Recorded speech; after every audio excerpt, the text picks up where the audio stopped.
This project is on the up and up. I'm telling you, if you have an Etsy shop, this is one that you're gonna want to add. Even if you don't have an Etsy shop, this is one that you may make it and you're like, wow, this is so wowing. Post a good picture on your Facebook and I promise you're gonna have people want it. And it's custom, it's beautiful, and it's so easy to recreate. If you all have never worked with electrofoil, you're gonna really get your mind blown today, because electrofoil is such a unique just material to work with. So we're gonna be using that. We're gonna be using a couple other things maybe you haven't played around with before. And I think you guys are really gonna love this one. Oh, it's not a think. I know you will. I'm like, so we made, the one that we're using today is actually my husband's late grandfather. So we're gonna put this in our house for sure. Do you need, I should have sent you one of Dad so you can make another one today. Can you get one? I sure can. Okay, that would be cool, because then we can like make one. But y'all, they're so easy, and you can record your own voice if you want to make this for a Valentine's gift. That would be so nice. Yeah, like, I love you. What would like be, whatever. Like, I'm not saying this to be, please don't take what I'm fixing to say as like me being morbid, because I'm not. But like, as a mom, it would be, or as a mom, but also as someone who has lost a parent, like if I would have had this, like if my mom like recorded her voice saying like daily affirmations, like you're loved, you're beautiful, all of this stuff, so that if like there's gonna be a time where she's not gonna be around, I can go back and re-listen to that. That's sweet. That would be something that anyone is gonna cherish forever. Right. And so not only do you have this beautiful sound wave where they're talking, but I'm also going to show you all how to do a print and then cut QR code where you scan it and you can literally listen to their voice like from your phone. So super easy. I'm really excited. Lauren's going to find a voiceover for us to use today.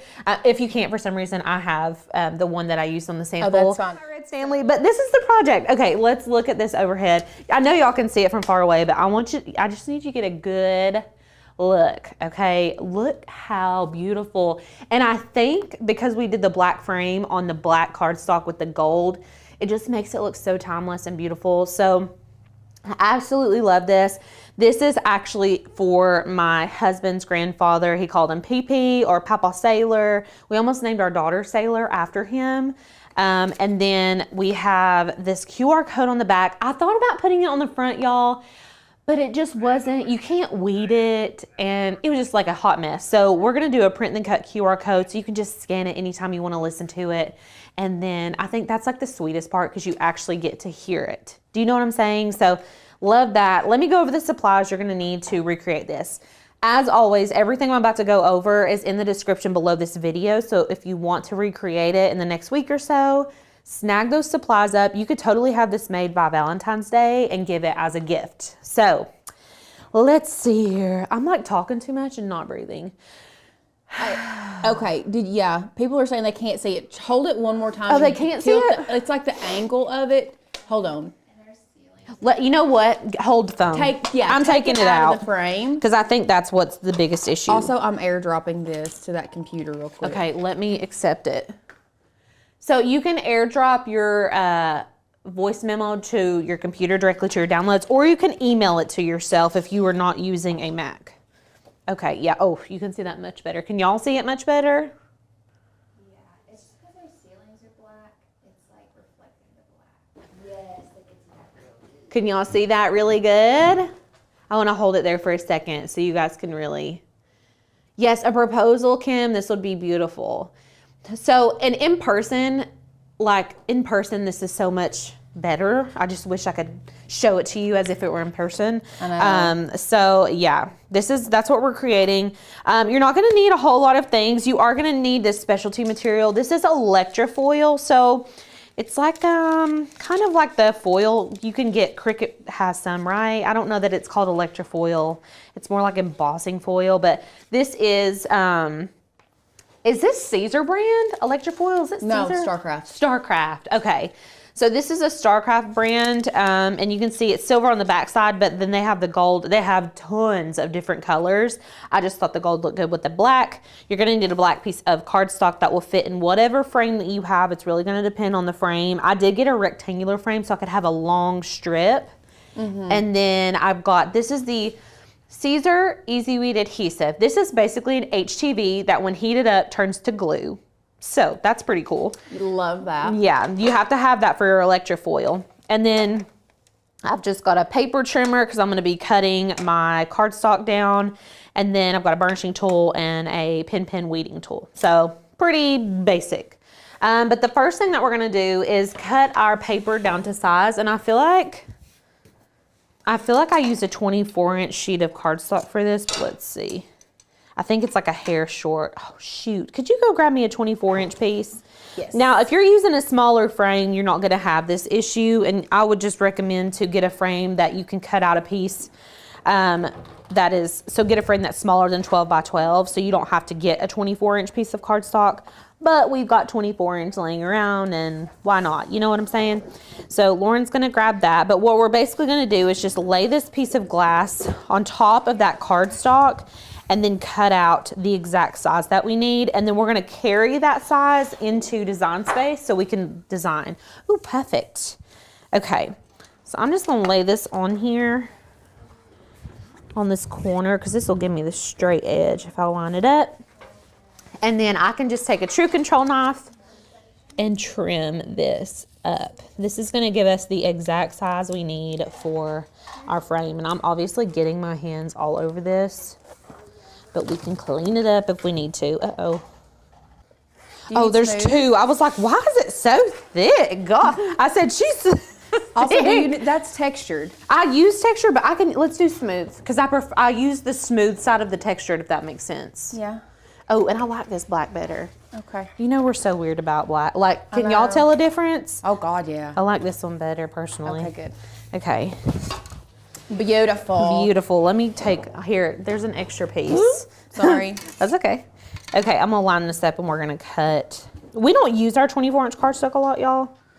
Like, just periodically. That's all we have so much. Also, I wouldn't say, like, if you don't have 24-inch cardstock, like, don't go out and get 24-inch cardstock for this. Just use a frame that is smaller. 12 inches. Yeah. Smaller than 12 inches in length. Yeah. I just thought it would be more dramatic if I did, like, a rectangular. And you could still do a rectangular, just smaller. Yeah, so this can be whatever size you want it to be. Right. Okay.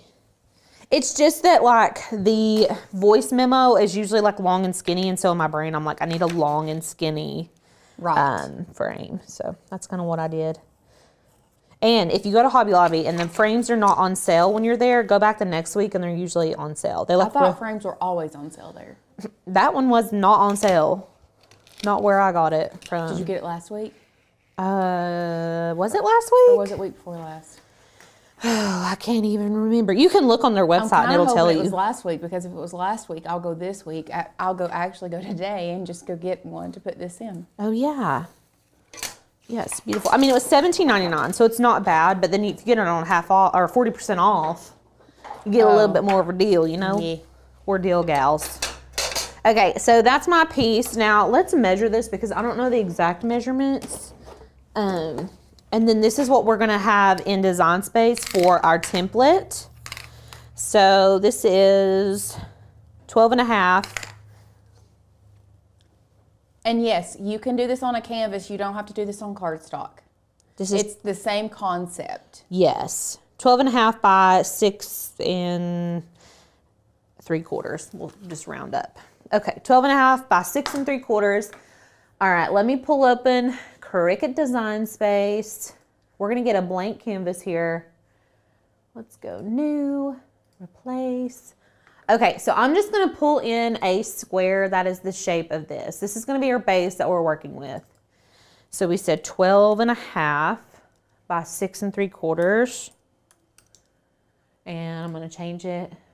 Let's just keep it white for now, just so we can see our design.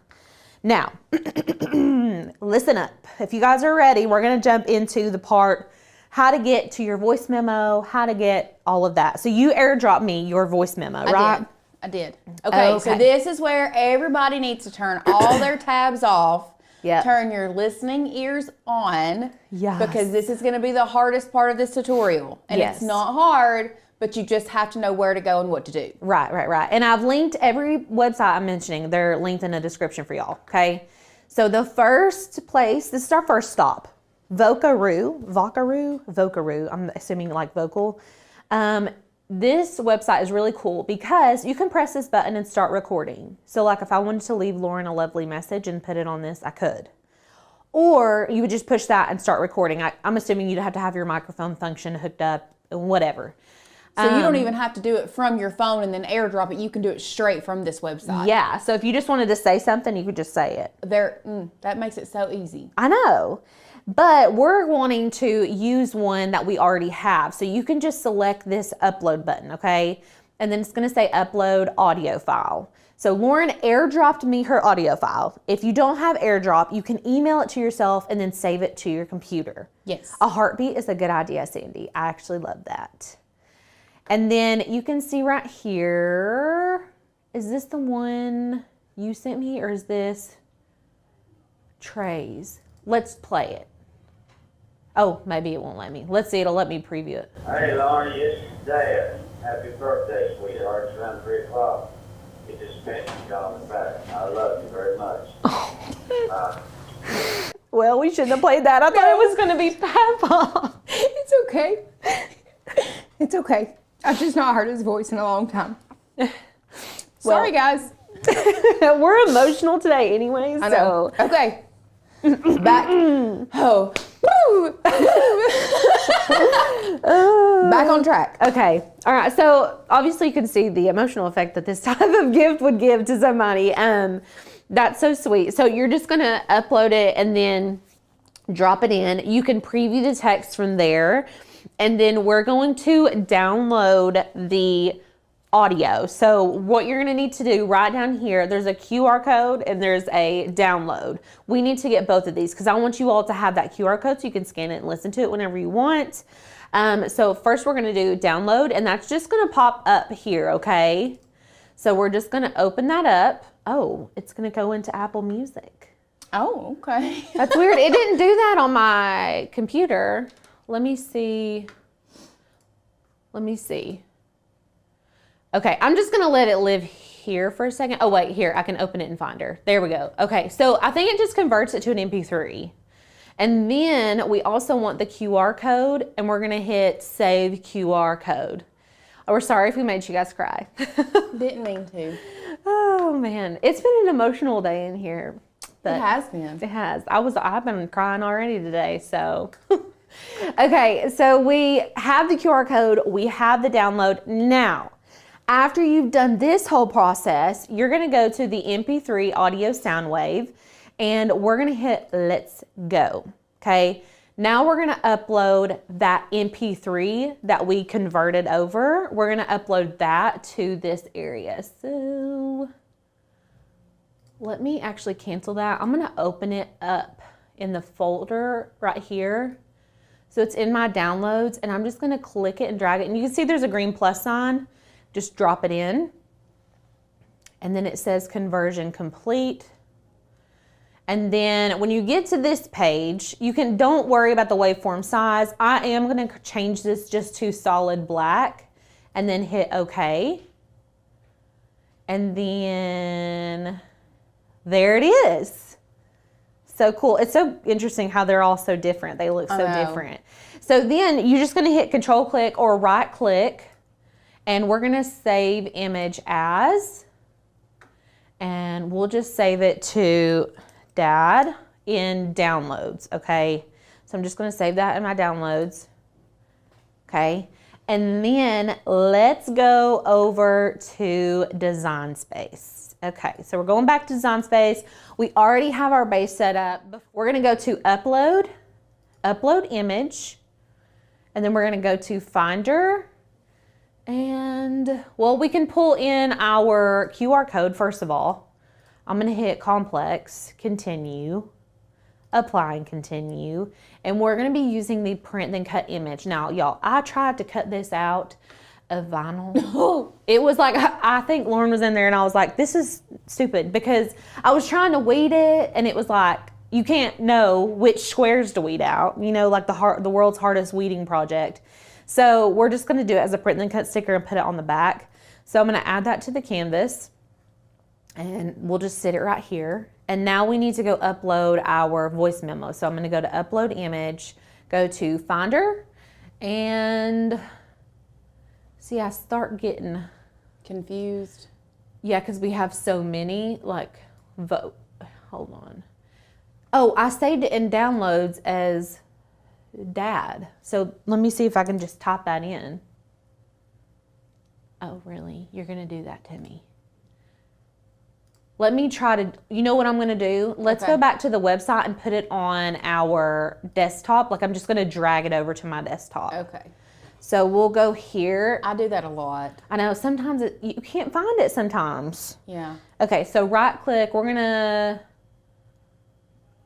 oh, I don't know if I can. Let's save image as again. Let's try to put it in a different place. Yeah, you know, you can put it in desktop right there. And then it'll pop up on my desktop? Yes. Okay, so we're gonna call it dad on desktop and it's gonna go to, oh look, I can just open it in the folder here.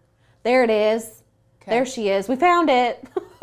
These are old, so I don't know what it's doing. Okay, open up Cricut again. And then you can see right here, I've got my image. So you just gotta find your image, okay? Make sure to title it something that you're gonna remember so you can search for it. Yeah. And then we're gonna hit complex. And then you can see where it's checkered, that gray and white, that means there's no background behind it, which is what we want.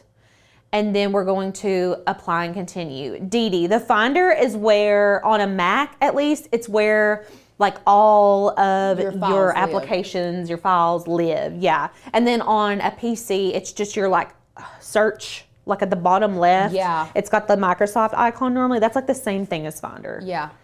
Okay, for the voice wave, it's gonna be a cut image, okay? So make sure you select cut image, and then we're gonna upload that. I'm gonna select it, add it to Canvas, and there it is. How cool is that? So we're gonna shrink this down. Now, what I did was cut off all of this, like this is probably the phone hanging up, and like we don't need any of this blank space, and that way you can make this bigger, because you want it to be like as big as you can get it, you know? And one other thing that I want to, like, even if you cut off that last little blurb, yeah, it's not like you can still scan the QR code and listen to it all. But if it looks better, if there's like one little area that you could cut off to make it look better, I feel like just cut it off to make it look better, because the QR code's gonna have the full effect. I mean, this is more just for visual purposes. This is just visual. Yeah. So what I would like to do, I just want to cut it, I'll probably cut it off like there. Do you think that's okay? There and there? Or do you want me to cut it off more? I mean, it doesn't matter. It would be that size. If we cut it off to here, well, it would be, hold on. If we cut it off there, it'll be about that big. If we cut it off there, it'll be about that. I think cut that last little piece off. Okay. Because it's not that big of a deal. Right. Okay, that's what we'll do then. So what I'm gonna do to slice this off is I'm gonna take this little square we already created, and I'm going to change it to the, actually, let's duplicate it. I'm gonna duplicate it. I like to have 2 of everything, just in case I need it. And I'm gonna change this to guide. Okay, so this is basically allowing us to see what's behind it.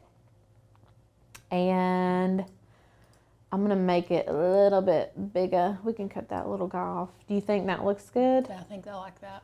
Okay, so that's right where I wanna cut it. I wanna cut it there and I wanna cut it there. So we've got our square exactly where we want it. We're gonna select the square as well as the QR code, and then we're going to slice, okay? This is gonna give us these extra layers that we can get rid of. This one, ooh, this is all we need. This stuff right here can be deleted. And so now you've got this that fits perfectly inside of our square. How cool, right? Now, you can put whatever you want. You could put like what it says underneath it. You can put like, I put in memory of PP on trays. Do you want to put in memory of dad on it, or do you want to put like something that he used to say? I mean, you really can put whatever you want on there. Or you can put nothing. If you don't want to put any words, you can do nothing. If you like more of the minimalistic. I'm going to also center this vertically. So you could do it just like right down the center. What do you I think? don't know. I know you're not big on memorials. I know I'm not very big on memorials. I kind of like just like, Do you want to put your handwriting on there? His handwriting? that's a little too much. Is it? Yeah. Just put, What if we put like love dad? I just like love dad. Love, comma, dad? Yes. Period? Mm-hmm. Okay. Okay, so we're going to be using Inventor font for this. Let's go to... Also, Maribel asked, does a QR code ever expire? I don't think it does. I don't see why not. It's already created. Right. I mean, I don't see why it would. I don't know. I don't know what the rules are on that. I've not like made one and then revisited it a long time away. Okay, we're going to use this Inventor font. It's very pretty and classy. It's one of our newer fonts. So we're going to download that. It'll go into a folder. We're going to open it up. And then we're going to open that up. And then we're going to install. Okay, so let's go back to Design Space. Save whatever you're working on. Make sure to hit save. Maybe. Hello. Okay. We're just going to title it this. Save it to my projects. Now we're going to reload Design Space so that our font pops into Design Space. Okay, so view, reload, and then our font should be in our font book in Design Space. Okay, easy enough. So I'm going to make a text box. Love, Dad, and then we can put this here, and let's change the font. Your downloaded fonts are going to live in your system fonts. And, ooh, I'm going to make that a capital L. You think? Yeah. Do you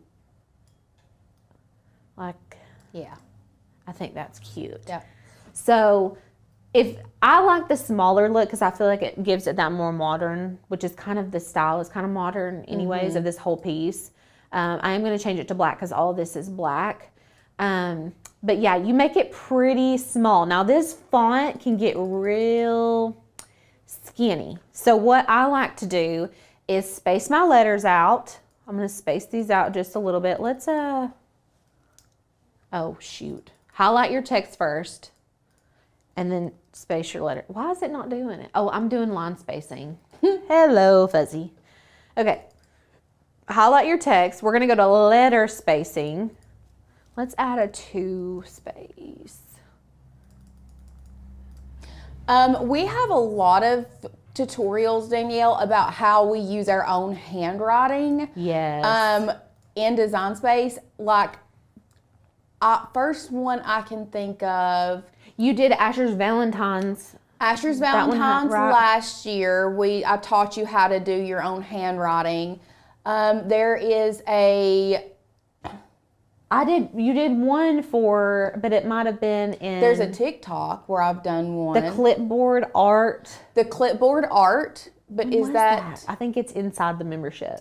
But then we did one forever ago where Tanner took my great grandmother's recipe and put it on a That's a long cutting time. board. Yes.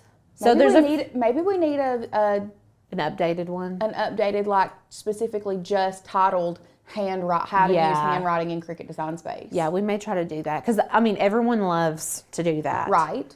So we'll try to throw that in there somewhere. Now I did space these letters out. Something else that you can do is add an offset and then use the offset instead of the original text. So I'm going to add an offset of like 0.01, which sounds crazy, but it just makes it that much thicker. So when you weed it, it looks better. So I'm going to actually just keep this thicker offset and delete this. Okay, and then we can change that to black so that this and that are all cutting out of the same color. And I'm going to go back and select everything. We're going to align it and center horizontally. That's going to put it right in the middle. Oh shoot, I'm going to bump this down like a hair. I just feel like it's not in the right spot. Make-a-thon boxes are being shipped. Yep. Yes, we are in the process of that. Okay. What do you guys think? That's it. That's all for the design process. Now we're kind of getting to the crafting process. So this is somewhat of a Design Space tutorial. But you can use this in so many different ways. This would make a cool graduation present. I don't know. Lots of cool things. Lots of instances where you could do this as a gift. And if you don't have electrofoil, use HTV. They have some really good like foiled HTV. If you, Amazon has some really good, really pretty colors of HTV. So yeah. Yeah, totally. So we can delete our square. And I'm going to select this. I'm going to attach it because I want that Love Dad to be right in the middle. So I'm going to attach everything. So that's going to live together. This is going to be a print then cut. I do want to do something before we do print then cut with that, because right now, if I print it and cut it, it's going to cut out all of this, and we don't want that. So what I'm going to do is add a square that is a little bit bigger. So this is 1.78. I think this 2-inch square might actually be perfect. Change it to white, send it to back, select them both, align and center. Beautiful. Beautiful. And then you need to select them both and flatten them together. So now it will only cut out the border, okay? So this is just our little sticker. If you're planning on making multiples of these, I would suggest you like make as many of these as you need. So if you need 5, print and cut 5 of them. I actually printed an extra one before, but we're gonna print this one today. So let's go to make it. We're gonna go to on mats, and then we've got our print and cut. Now I didn't put any sticker paper in. I'll go get it. Okay, because I was about to say, because I just printed one already. So now we have our little thing, and will you grab a 24-inch mat, Lauren? Yep. Okay, so when you're here, now we are cutting on HTV. We need to mirror that image, because we're going to be cutting from the back side, because this is like heat transfer vinyl. It has the carrier sheet already built in. So, and this is a little bit longer, so I am going to need to use a 24-inch mat. But like we said earlier, if you don't have that, just get a frame that's small enough for you to use like under 11.5 inches basically. So I'm going to select continue, and we don't actually cut the electrofoil. Oh, thank you. I think the first one is sticky enough. Let's see. Oh yeah, oh yeah. So we don't actually cut the electrofoil. We just cut the adhesive. Isn't that crazy? You guys are gonna be really mind blown whenever we do this. So I need this to go down at least, let's just take it to the 14 mark. And then I'm gonna trim this with a True Control knife. And you want to make sure to put the carrier sheet side down. So right now, uh-oh, I didn't cut that very good. Ooh. Okay, right now, we're going to flip this over. Okie dokie. I don't know what I just did there, but I don't think I need that extra inch anyways. So you can see this carrier sheet's shiny, so I'm going to put that shiny side down. And then we're just going to line that up. I'm not even going to be using this part. Actually, I'm just going to take it off just to prevent any mishaps if the vinyl comes up or something like that. I can't wait to see what you all come up with. I know. I think that they're going to be so cute. I am just really excited. I'll just throw that down there. Okay. I'm going to burnish this down really good. Remember, make sure you mirror this in Design Space before you go to cut it. We're almost out of that. I'm gonna have to order some more. Oh, Lord. I didn't think I made my volleyball shirts using electrofoil, so maybe that's, which that was forever ago. I know. Okay, and then in Design Space, we're just gonna cut this on everyday iron-on, and you use a standard fine point blade, and then it just does the work for you. Easy enough, right? Okay, did this cut? Yes, it did. Okay, so we're just gonna weed out everything around this. I'll say this, the adhesive is very thin here, so watch where you're weeding. If it didn't cut all the way through, it will not weed well. Okay, here we go. I'm just trying to get it started. Oh, beautiful. Nice and crispy. Okay, let me turn it this way. And where it goes up and down, you've really got to just be careful about pulling this off so you're not yanking it. Because you know if you weed too hard, it like will tear your vinyl. And then the words are down here at the bottom. Something that I like to do when I'm weeding is to go back and forth like this. And it kind of like pulls it in different directions. You can also, like this E, it's kind of stuck. I can just lift up with my weeding tool to get that out.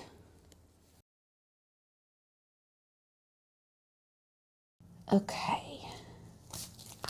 We are almost there. You want to make sure you really weed out anything you don't want because the electrofoil is going to stick to anything on there whenever we apply heat to it. So you want to really make sure it's weeded. Well. Okay, I've got a piece here. And I know I've got to weed out the middles of these letters. This is where a pen tool would come in handy, but here we go. Here we are. I'm just going to use my regular one. Okay, I'm just skimming to make sure. See, I did miss some right here. I can't remember. Oh gosh, okay, this is sticky, just letting you know, but it comes off pretty good. Okay, I'm gonna line this up edge to edge as straight as I humanly can. Hold on, there's a piece of vinyl right here that I do not want, because I'm telling you, if you've got any electrofoil on here that's not where it's supposed to be, any adhesive where it's not supposed to be, the electrofoil will stick. Yeah. Okay, I'm not gonna marry that. I'm gonna measure from the straight line to the edge of the paper.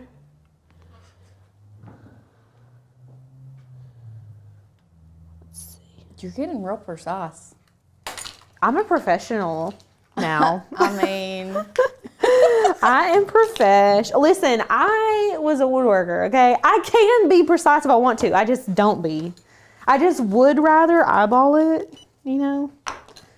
Naturally, I want to eyeball it. So, okay, let's talk about heat setting. So, when you're working with this adhesive, it's very delicate and it doesn't need a lot of heat like at all. So, I put it on the first heat setting on my mini easy press.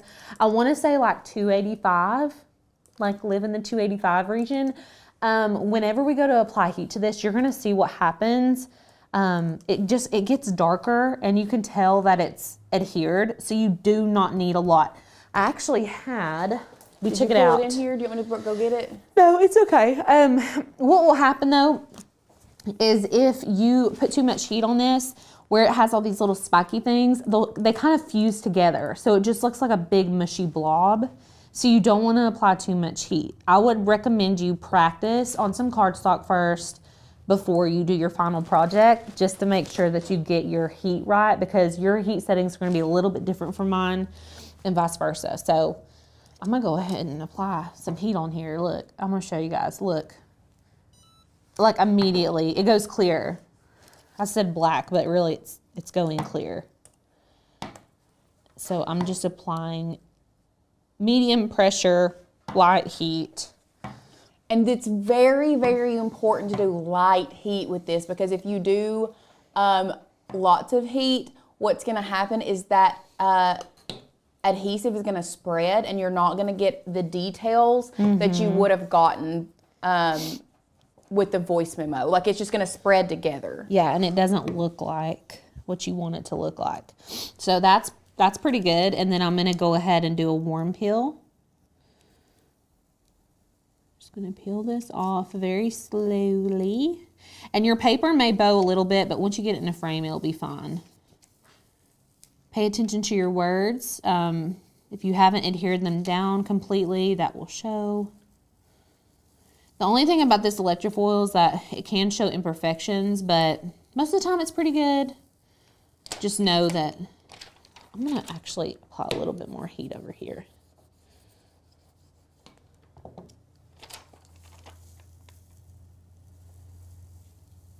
because it was kind of trying to bubble a little bit. Okay, so it's gonna look something like that. And then what you're gonna do is take your electrofoil. We're just gonna take a piece that would cover our section. I'm gonna cut off this extra piece so it makes it, okay. I just need a piece that's gonna cover my entire design. And then I'm gonna lay it right over top of it, and we're gonna apply heat. This does not take a lot of heat either. Remember that adhesive still has the opportunity to melt underneath your press, okay? And if you've never worked with electrofoil, do not be discouraged if you try it and it doesn't give you the exact results the first time. You kind of have to just get used to the heat settings and all that, and then it will work really well for you. And I also kind of like to use this as like an iron, like literally just ironing this out. So I don't know, y'all can't probably see it. Like you can see the Love Dad down here where it's kind of attached. I don't know if you can layer electrofoil, like different layers of other electrofoil. You can have different colors on the same, like if you wanted the voice memo to be one color and the words to be a different color, you could do that. Oh yeah. But you can't like lay gold down and then more adhesive and then a different color. I would say, yeah, probably not. This is a cold peel, so I'm putting it on our cold counter at completely cold peel, okay? Yes. Don't try to take it that off with a is tour. the biggest thing with this that we learned the hard way. It is not a Warm. it has to be cold. Yeah, it's gonna be cold. Like walk away from it. If you think it's cooled down, walk away from it for about 10 more minutes. Yeah, especially with clothing because it holds more heat. Yes. The paper cools down pretty quick, so. All right, let's see, you guys. Ooh, are you ready for the big reveal? How cool is that? Ugh, I'm just obsessed with it. Look at that. Yes, So this can also cute. be used on clothing. Oh, yes. I think it's better if you hold it towards you. Which way? Okay. Isn't that so pretty? Okay. And now let's go back into Design Space. I'm going to send my little sticker to the printer. Which printer? I put one in both just in case. Oh, perfect. Okay. Turn the bleed off. Use the system dialog. Print. Bring this down. Where is she? Where's my dialog box at? Hello? Hello? Hello? Are you there? Let's try again. I could probably just print this. I don't need to send it to... I did not select the sure color, first of all. Can I just print it? I would just do system dialog. I know, I don't try. I never trust. don't use it. Oh, here we go, here we go. Rear tray, best quality, print. There it is. Oh, yeah. Vinyl Warehouse. This would be perfect for this. Y'all, this vinyl is good. Like, I don't know why people aren't Good. talking. I need to get more of this actual brand of vinyl. Like, not the metallics, because we've only tried the metallics. And it is stretchy. It weeds like butter. It does weed so good. Vinyl Warehouse. If you guys want to get some of this, it looks very similar to this. So, very pretty. Good option for y'all to have. Okay. It just doesn't come in sheets bigger than 8.5 by 11. Oh, yeah. That's the problem Yeah. that I've seen. I'm cutting this teeny tiny sticker on this 24-inch mat. It's okay. It's fine. It's all good. It's all good. So we're going to slide this in here. And then in Design Space, I'm just going to put printable sticker paper white with the green liner. And then it's going to read it. And we'll cut it. And then we'll be good to go. Okay, so it cut. We're just going to remove it. Now this will just go on the back of the frame. I would not put this on the front of the frame. It's going to ruin the vibe, you know. But you want it to be there for what its intended purpose is. So all you do after that, and there's probably fingerprints all over this frame because I've been handling it. Just pop it in. And then You would just lock this in and there, and you would stick this like back here on the back, and there you go. Beautiful. That's so cute. I would say we should test the QR code out, but I'm worried we'll cry again. Okay. Here. I mean, I won't listen to it, but I'll test it. Lauren's gonna scan it, and then it does it. It's just such a cool, fun gift. Yep, not gonna listen to it It anymore. works. It works, everybody. Hey, it works. turn it off. La, la, la, la, la, la, la. We don't want to have another cry I'm fit. not gonna cry again. I'm not gonna cry. I'm not gonna cry again. So anyways, I hope you all love this. I think that this is just the sweetest little gift, and honestly would be great for a spouse, for Valentine's Day or something. Yes. If my husband would make something like this for me, I would melt. Melt. I would simply pass away. So yeah, we're gonna be making I would say this is like a Valentine's focused. It's a very Cricut Valentine's focused print and cut Cricut craft that you all are going to love. It's so easy to recreate. Yeah. It's one of those that it's I feel like we've been doing very meaningful gifts I know, recently. what's into us? It is a very meaningful gift, but would not cost you the cost of a frame. I mean, literally, and or 2 you pieces probably of paper. already have one. So, Exactly. Yeah, I love it. It's very cute, very customizable, very sellable. If you're looking for a good, Yes. anything that's sentimental is going to sell really well. You are going to have to like put in the time for it, but like you can see if you saw in the thumbnail, you're going to be able to kind of plug and play. So like the map, you're going to have to change, but the other things you're just going to have to like change the wordage. Yep. You don't necessarily have to change the format. So it helps you kind of quickly adjust things, and you can send a digital file over, and it's great for Etsy. I know. Great for Etsy. So I know. Love it. Super easy to do, and I really think you all are going to thoroughly enjoy this. Now we are going to be using a few MGL fonts and a print and cut file. Today this project is going to be, first of all, I love this project. I just think it is so adorable. It's Let's so go cute. over Your outfit also is so adorable, and it heart, matches heart, your heart, heart, project. heart. Heart All the eyes. hearts. All the hearts. I love it. So we'll go overhead so you can see this. This is what we're going to be recreating. Now this map specifically, I took a screenshot from my phone and I sent it. But I'm going to show you how to do it on your Computer? On your computer, how you can take a screenshot, a screen grab, the snippet tool, whatever. But where I'm going to show you how to do this, you're going to be so impressed. So with that being said, y'all, look at the supplies. And a printer. 2 pieces of paper, a printer, a mat, and of course this frame. Like we have this frame, but you can use whatever frame you want. I literally just use this frame because it's what we had in the office. Right. I mean, And it looks good. it does look good. It looks great. I love a floating frame. It looks great. So that's all you're gonna need, 2 pieces of paper. Now I will say this piece of paper specifically is more like a craft paper because it has you can see the fibers in it. I just liked it for this design. But just if you don't have that, you can do a white piece of paper and whatever color you want for your background or like faux matte. And that's it. Yeah. And an inkjet printer. I love it. With all of that being said, let's go ahead and hop over into Design Space and let's start the process of designing. Yes. So now that we are here, this is just kind of like the mock-up or what I have created, but we're gonna do it start to finish. So first thing you're gonna do is you're gonna want to pull in a shape. Number one thing, you're gonna pull in a shape that is the size of your frame. Okay, so this frame we're gonna unlock.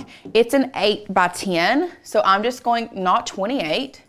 We want 8 by 10. So you're gonna make this basic shape the size of your frame, okay? Now from there, you're gonna pull in another square, and this is what is going to actually be what you're gonna be designing on. So I think I left a 2-inch margin on all sides. So that would be a 6 by 8. Yes.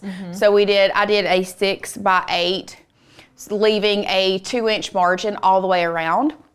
So this is what we're going to be designing on. I just really wanted this piece here as a visual. What you can do if you want to change it to brown, you can, or tan, whatever, so that you really get an idea of what this looks like. But this is going to be our base. This is where you start. Now we're going to start building the pieces around it. So our main piece is going to be our map. So the first thing you're going to want to do, I've gone over here to Google Maps. You are going to search Google Maps, type in the address that you are going to be taking a screen grab of. There is not an address for the area that Alicia got married, but I can tell you exactly where it is. The true definition it is of right BFE. here. Right there on It's the river. right there on the river. Out in the middle of nowhere. We didn't have a street name when we bought that property. Really? Yeah, and I think now I thought might that have was one. it, but I don't think that's it. I think it's up here on the river. That's in the. If It's you look right at- here, Staten Island or Staten Island? Steel Island. It's I was like- it's Steel Island right there. Okay. I'm pretty sure. It's because that little Right thing here? we float around. We're like right up the way past that, just a little, like right in the middle of the Right two here. islands. Yeah, Right here. Yeah, Okay. So you're going to find the area. the general. The area. general area of where you want your thing to be. And I'm actually going to, you can zoom out, you can zoom in, either way. But what we want to do is, there's a couple ways you can do this. You can drop a pin on the area if you want to. If you would like to drop a pin, you can. However, you do not have to. I do want to do this. I don't want your location. How do I? How do you drop a pin? No, it's not that. I kind of, do I want like Oh, you're debating like real photo. real, see that's the thing is you can do a real photo. I personally like that one. I do like this one. I don't know why. It just gives me like Atlas vibes. Is it that? I think it's on down. Oh, I think I've missed it. I think it's on down this way. I don't know. We're not that far from Gilbert Farm. Oh, you're not? Do y'all turn there at the We're farm? like right up the way from Nolichucky Vineyard. You see Nolichucky? They're like down the river, across and down the river from us.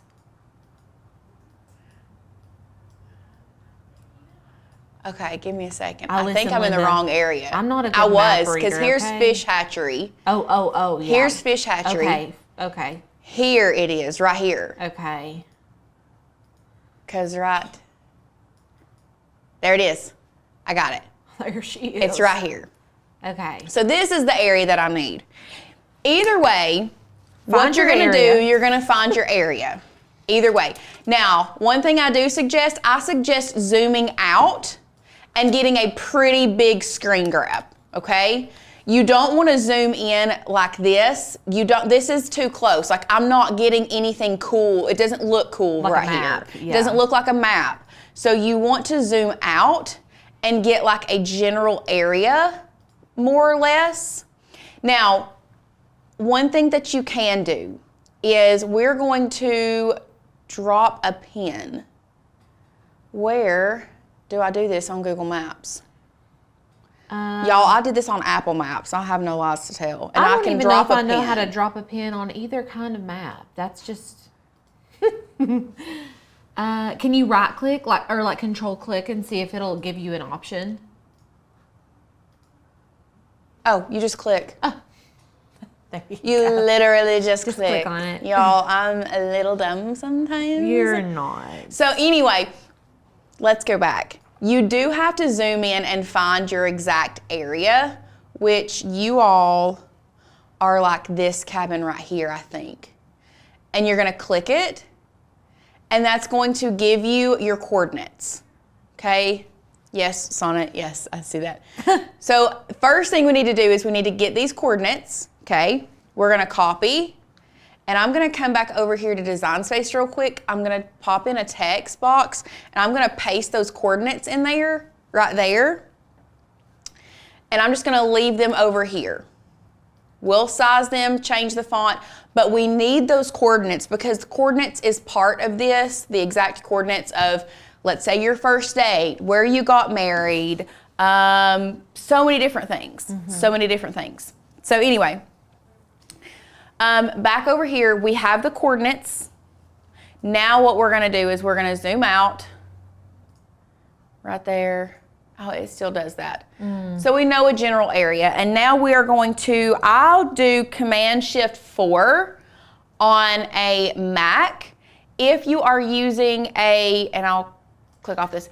Ooh, I don't want that.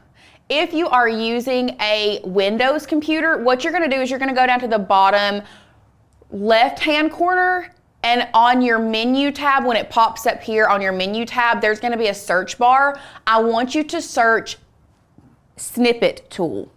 Sadie, if you don't care to drop that in the comments, Windows users search snippet tool, okay? So that's how you're gonna get a screenshot of a specific area if you're on a Windows. For Mac, it's Command-Shift-4. Command-Shift-3 takes a picture of your whole screen, but we want Command-Shift-4 because we want to do this general area. This is the area that we want. And actually, I think I'm gonna do it one more time and do it a little more like over here, like this. This is more what I want right here. And you gotta think like portions of whatever you screenshot's gonna be cut out. So you wanna make sure you get enough. If you wanted to do the same thing with satellite view of the houses, if you go over here to layers, there is a satellite view. So you could zoom in and you could do the house area if you wanted to. It's just going to look a lot different. You know what I'm saying? It's just depending on what vibe you want to do. Evan says Windows is key shift S. Thank you.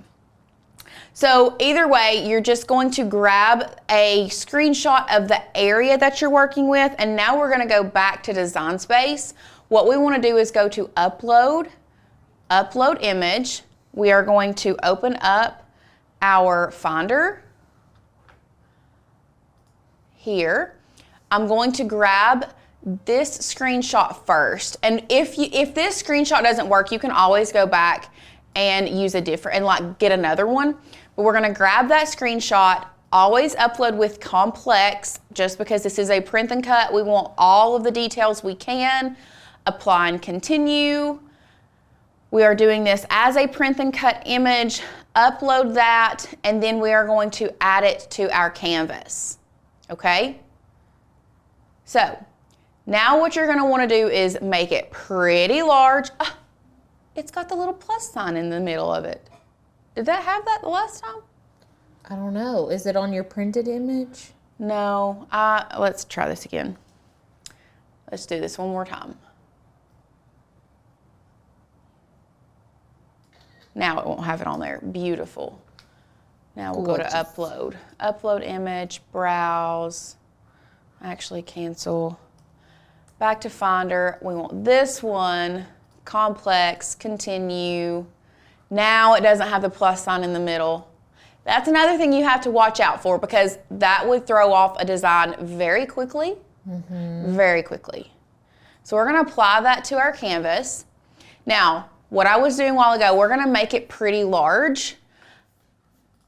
I'm an literal idiot. Why? Do you know what that plus sign is? Showing me that it's selected on Cricut Design Space. Oh.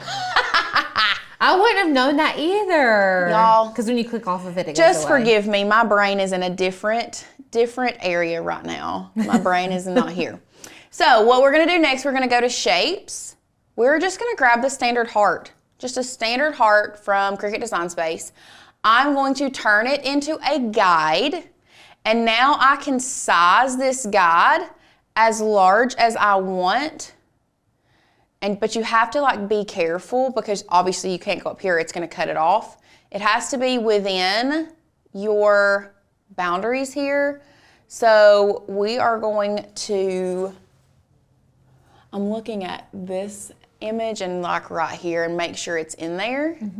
So right around in here. And once you have your heart, or whatever shape, you don't have to use a heart if you don't want to. We are going to drag and select both our heart guide and our screenshot. And from there, we're gonna go to slice. Okay, now we're just gonna get rid of the excess. And we don't need this slice guide anymore. We're gonna bump this guy down to fit onto here. Oh yeah, I love the colors of that one. And then we will size it accordingly, okay? Now, the next thing that we are gonna do is we're gonna hop over to Maker's Gonna Learn, to our website. Now, the fonts that we are using today is, you're gonna have to give me a minute. Manifest? Nomad, Manifest, and Estuary. Oh, There's 3 fonts we're threefer. using. There's 3 fonts that we are using today. So the first one is Manifest. That's what our numbers are in. The second one is Nomad. And all of these should be linked down below for you if you don't care to check that. Yeah, they should be down there. The second one is Nomad. This is what we are doing our name in. Oh yeah, they're down there. Okay, beautiful. And then the last one is Estuary. And it is what this font is what the song title is. Okay. Yes. Cool. So for this one, we've actually done I designed this one for Alicia. It has the name, the Griffiths, the date of their wedding, their marriage, and then their wedding song, and then the coordinates. So that's how I have laid this out. You can lay this out however you want. But the other 2 files, other than the 3 fonts that we're going to be using, we are using a Greenery swag font, or cut file, sorry. And if y'all are wanting to know how to download the font, download the file, we have in detail in the membership, the 30 Days to Master Your Cricut, which goes through this thoroughly. And whenever you guys sign up for that $1 membership, the $1 trial, within those 7 days, you have access to that. Yes. So you can actually get in there and like go through slowly how to download all this stuff. Yeah. Pretty much to download it, what you're going to do is you're going to press this arrow pointing down, and then you're going to open up that download because you have to unzip the file. So now that it is unzipped, we can upload it into Design Space. Now with a font, and let's just go back to fonts and I'll show you real quick how you can do that. And I'll just do one of the new ones because I know that these new ones aren't on this computer. So what you're gonna do is you're gonna click that arrow pointing down. Same thing, we're gonna double click this zip file. Now it's gonna come in as an OTF, which is a type font. So you're gonna have to double click that as again. It's going to pop up like this if you are on a Mac. It's gonna look a little different if you're on a PC. It's gonna have the same font, but it's gonna be in like, this line's gonna be really big and then it like gets smaller. Either way, you're going to install this font on your computer, same way for both types of computers. It's just gonna look a little different. And then from there, what you're gonna wanna do is go back to Design Space and then save your project that you're working on. And then you're gonna click View and Reload, and that is going to then, Cricut Design Space will now recognize all of the new fonts that you have on your computer. So that's exactly how you all can download the fonts, files, all of that good stuff on there. But we do have to grab one more file from the Maker's Gonna Learn website, and that is the little tiny heart that I'm gonna be using today. So if you just type in heart, this is the first one that pops up is the one that we are using. Now, if you wanted to use this size or this style heart for your actual heart cutout, you can do that as well. I personally wanted something a little more symmetrical, so that's why I chose the one in Design Space. But in case you all didn't know, we have all of the basic shapes and the shapes that Cricut Access users have access to on our website as well. So just FYI, all of those are there. All of those basic shapes are there. But this is the heart that we're gonna be using for the little tiny red heart on the map. So now that we have downloaded everything that we need, we're gonna go back to Design Space and we're just gonna start uploading that. So what you would do is you would go to upload images. You can browse. My favorite thing to do though, you all know this, is going from the Finder. So the greenery is going to, wow, I don't need all of those. I just need the greenery. There we go, drag and drop and back and not the zip. I want the PNG. My goodness. There we go. Complex, continue, apply and continue. We want this as a print and cut image, upload and add to canvas. So once our greenery comes in, what we're gonna do is we are going to size it down like so. I love that watercolor greenery. We're going to twist it a little bit, size it down some more, and this is where you get to play with it. So like, I kind of like it going up the side of the heart like this. So if you wanted to like move it this way and it go up one side. Another cool feature is you could flip this the other way, and let's say your heart is on, like the coordinates is gonna be more on this side of the heart. You could have the greenery swag go up around this way. If you don't like that, you can put it more straight. There's so many different things you can do with this, but you do need to make sure that it does fit on your canvas. So we are just going to size this down. Ooh. Make sure it fits here. Beautiful. For some reason, it's not sitting right with my soul, and I still want it on this side. Like that. Cute. And you could even, we'll do this and grab the heart as well, and we're gonna go to grab all three of those. So you can see here, I've got the greenery, the heart map, and the square. And what I want to do is I want to go to a line and I want to center them horizontally. That centered the heart, but this put that off just a little bit. So I'm just going to pop this bad boy over just a smidgen.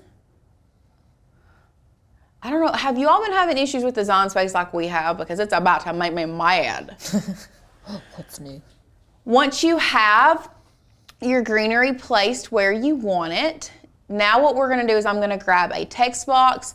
The text that I'm using for the name is going to be the Nomad font here. So I'm just gonna type in the Griffiths,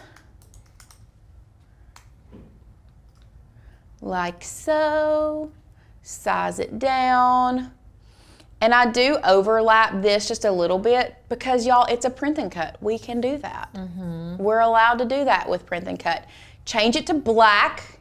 One thing you must do is change it to black because it comes in as a dark gray color and we don't want that. We don't want that.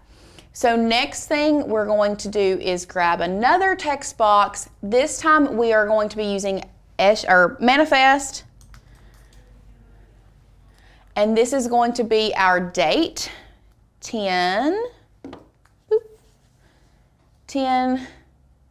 I'm gonna do a couple spaces, period, couple spaces, 10, 2 spaces, oh no. 1, 2, period, 1, 2, 20. Cute. I like the dots. Except I don't think I need to do that, actually. I'm just gonna do 1 space in between everything.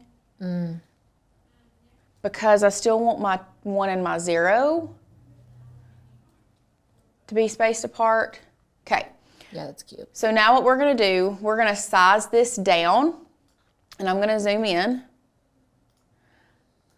But I personally like numbers spaced out quite a bit. So I'm going to go to letter spacing and bump my letter spacing up so that it's long and skinny.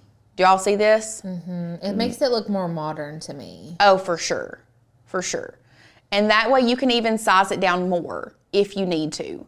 It's still gonna look really good. Change the color to black, don't forget that. I did forget how to do that the last time, just FYI. It's so easy to, they should just default it to black. They should just default it to black, but you know what? They don't like to do that.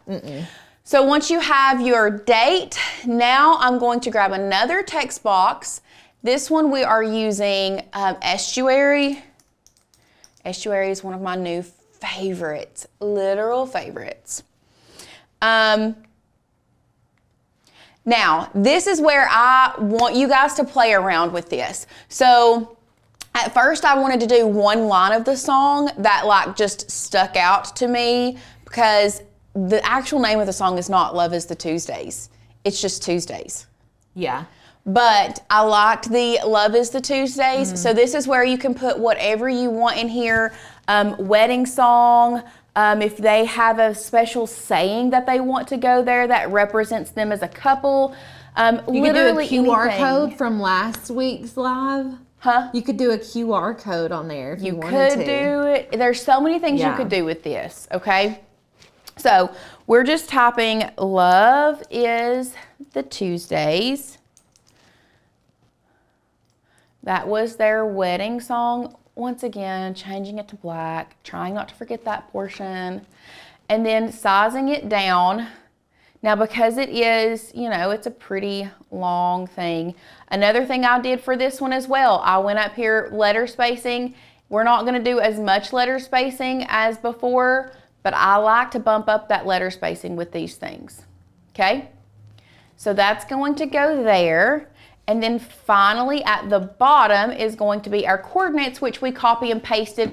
All we have to do for this is come up here and change our font back to Manifest, because I want, if you choose one font, for example, the font I chose Manifest for the numbers, you need to keep it the same. In all honesty, 3 fonts, in my opinion, is a lot. It's risky. If you're not good with font pairing, don't do 3. If Yes. you feel comfortable with it, you can try 3, but 2 is like the magic number when you're font pairing. That's why it's pairing. 3 is like hard to do, but this one looks good, I think. Yeah. And once again, I'm bumping up that letter spacing quite a bit for this one. And then we're gonna size it down a lot, okay? So Love that. it's gonna be like this. And then I'm going to also add here, I'm gonna add the N for north. Uh-oh, it deleted. I know I deleted it myself. Oh. I was looking because I had a degree sign, but I don't know how to, You might have to go to your font book. I think I do. Okay, so we're gonna find, what we're doing is we're adding the degree sign, but we're gonna come over here to our font book. It's gonna be a character map if you're on a Mac, or on a PC, sorry. And we're going to grab the Manifest font here, and we are going to scroll down and see if there is a degree symbol. There should be, because I use it. There it is. Is that it? It looks like There it is. Here it is. Okay. It's So hard to what tell. we're going to do is we're going to copy and paste this. So this is highlighted. I'm going to right click or Command C, and then back in Design Space, I'm going to Command V. There we go. So that's how you get glyphs, FYI. You go to your font book or your character map, you find what you want. Now, in Design Space, you have to be using the same font, but what you're just gonna do is you're gonna highlight and copy, and then you're gonna go back to Design Space and paste it in where it needs to go. So same thing with this one, I'm going to paste that degree sign at the very end, and then I'm going to add the N for north. And down here, the W for west. And then size it down just a smidgen more. Cute. And now we can really separate all of this, make it look good. What you can do is select, and you know what, that one's great, it's not black. Now it's black. Select all of these, and what I would do is go to Align, center them all horizontally. Now they are centered. I would just go ahead and group them together. Oh, that's duplicate, that's not group. Select, select, select. I would group them together. That way, if I do want to move them around to fit where I want them to, you can do that. And the very last thing we're gonna do is we're gonna go to upload. I'm not gonna download this because I know it's in here somewhere. I'm just going to find the heart, add it to canvas, view, because this is the heart that I want to use. I'm going to go to contour, hide all contours because I just want the outside, size it way down, zoom into your area, find the spot you want your heart to go, zoom in some more. We're gonna place it here on the river. I actually think it's more like here, but you know, you get the gist. I'm gonna change the color of this one to red, okay? We're gonna zoom back out. And the last thing we have to do is I'm going to hide this basic square because I no longer need it. And I'm going to drag and select everything on the page, flatten it together. Beautiful. Now all we have to do is print it and cut it with our Cricut and we will be done. Yay. So I'm going to, actually, let's hide this guy, flatten all these back together, and then we're just gonna hide this because I no longer need it. We're gonna do this one, and we're gonna go to make it. From there, we are going to send it to our printer. We're first of all gonna change the size to 8.5 by 11. Did you put paper in there? It's the paper that I need is sitting beside the printer. Okay, So if you want to put it on there, you can. You want the 9500? It doesn't matter. Just tell me which one it is. Okay. So what we're gonna do is we're gonna send to printer. You don't necessarily have to select which one you want to use at this point. You can. For this one, we do not need the bleed, but we always want to use system dialog. So we're gonna select print. Did you put it in the 9500? Yeah. We're gonna pull our window down here. We're printing from our 9500. I'm feeding it from the rear tray. I personally like to put it on photo. Y'all, this is not shiny paper, but I still get the best results from photo. One thing I need to tell you though is it uses your ink, so just know that I would only do photo if I was doing something like to give to someone because it does give me a better print. And then from there, you're just going to select print. And that's it. One other thing I need, Alicia, if you want to grab like the ATG gun. Oh, yeah. Now, that's one other thing that I did not tell you guys was the ATG gun or any kind of double-sided adhesive will work. FYI, we have been trying to find a alternative for the ATG gun. I will say that. You know what? I don't want to replace that. I thought I was going to put it back in the frame, but I have this one exactly where I want it, so I'm not going to replace that. We're just going to keep going. So what are you guys doing on this beautiful Valentine's Day today? Anyway, the paper that I'm using when you look at it up close, it kind of looks like a handmade paper because like you can see the fibers in it, which I liked for this particular project. So beautiful. So cute. I'm gonna make this for a wedding gift in May for a friend. I'm doing her guest book, but I'm gonna make this like as her actual wedding gift. That'd be so cute. I know. So what we're gonna do is we're just placing this down on our mat, making sure it gets stuck really well. Oh no. Oh, I don't know if that's gonna be going good. You wanna try it? We're gonna try it. Because I didn't move it. I've already printed. We're gonna try it. Hypothetically, you could paper trim it. Hypothetically, we can. We're cutting this on medium cardstock. Feeding it through. All right. And once that cuts, that's it. Jennifer's going to her daughter's school to help in the classroom. Quiet day here. Had a lot of snow yesterday. Last year y'all did a Palentine's. That's cute. It's cute. We did Galentine's at my house last Friday. I saw that. That looked so much fun. Yeah. Sometimes if you switch your machines, which most people have one machine, and you like change your machine on the canvas and then go to a print and cut for. Look, it didn't even have to read the registration marks. I just popped the thing in and hit play again. Oh well, I'll be. L-I-B. L-I-B. Now I will say, on medium cardstock, for some reason it missed like one little thing right there. Interesting. Muy- Sin said she had pink heart-shaped pancakes for dinner. Oh, That's so cute. I have leftovers. For dinner last night? Oh, for dinner last night. I thought you meant dinner like lunch. Oh, me and my mom talk about this all the time. Is dinner lunch or is dinner dinner? Supper is lunch to me, dinner is dinner. Supper is at the, obviously this is a bigger than 8. It is 8, it's 8.5 by 11. Got to trim this bad boy down.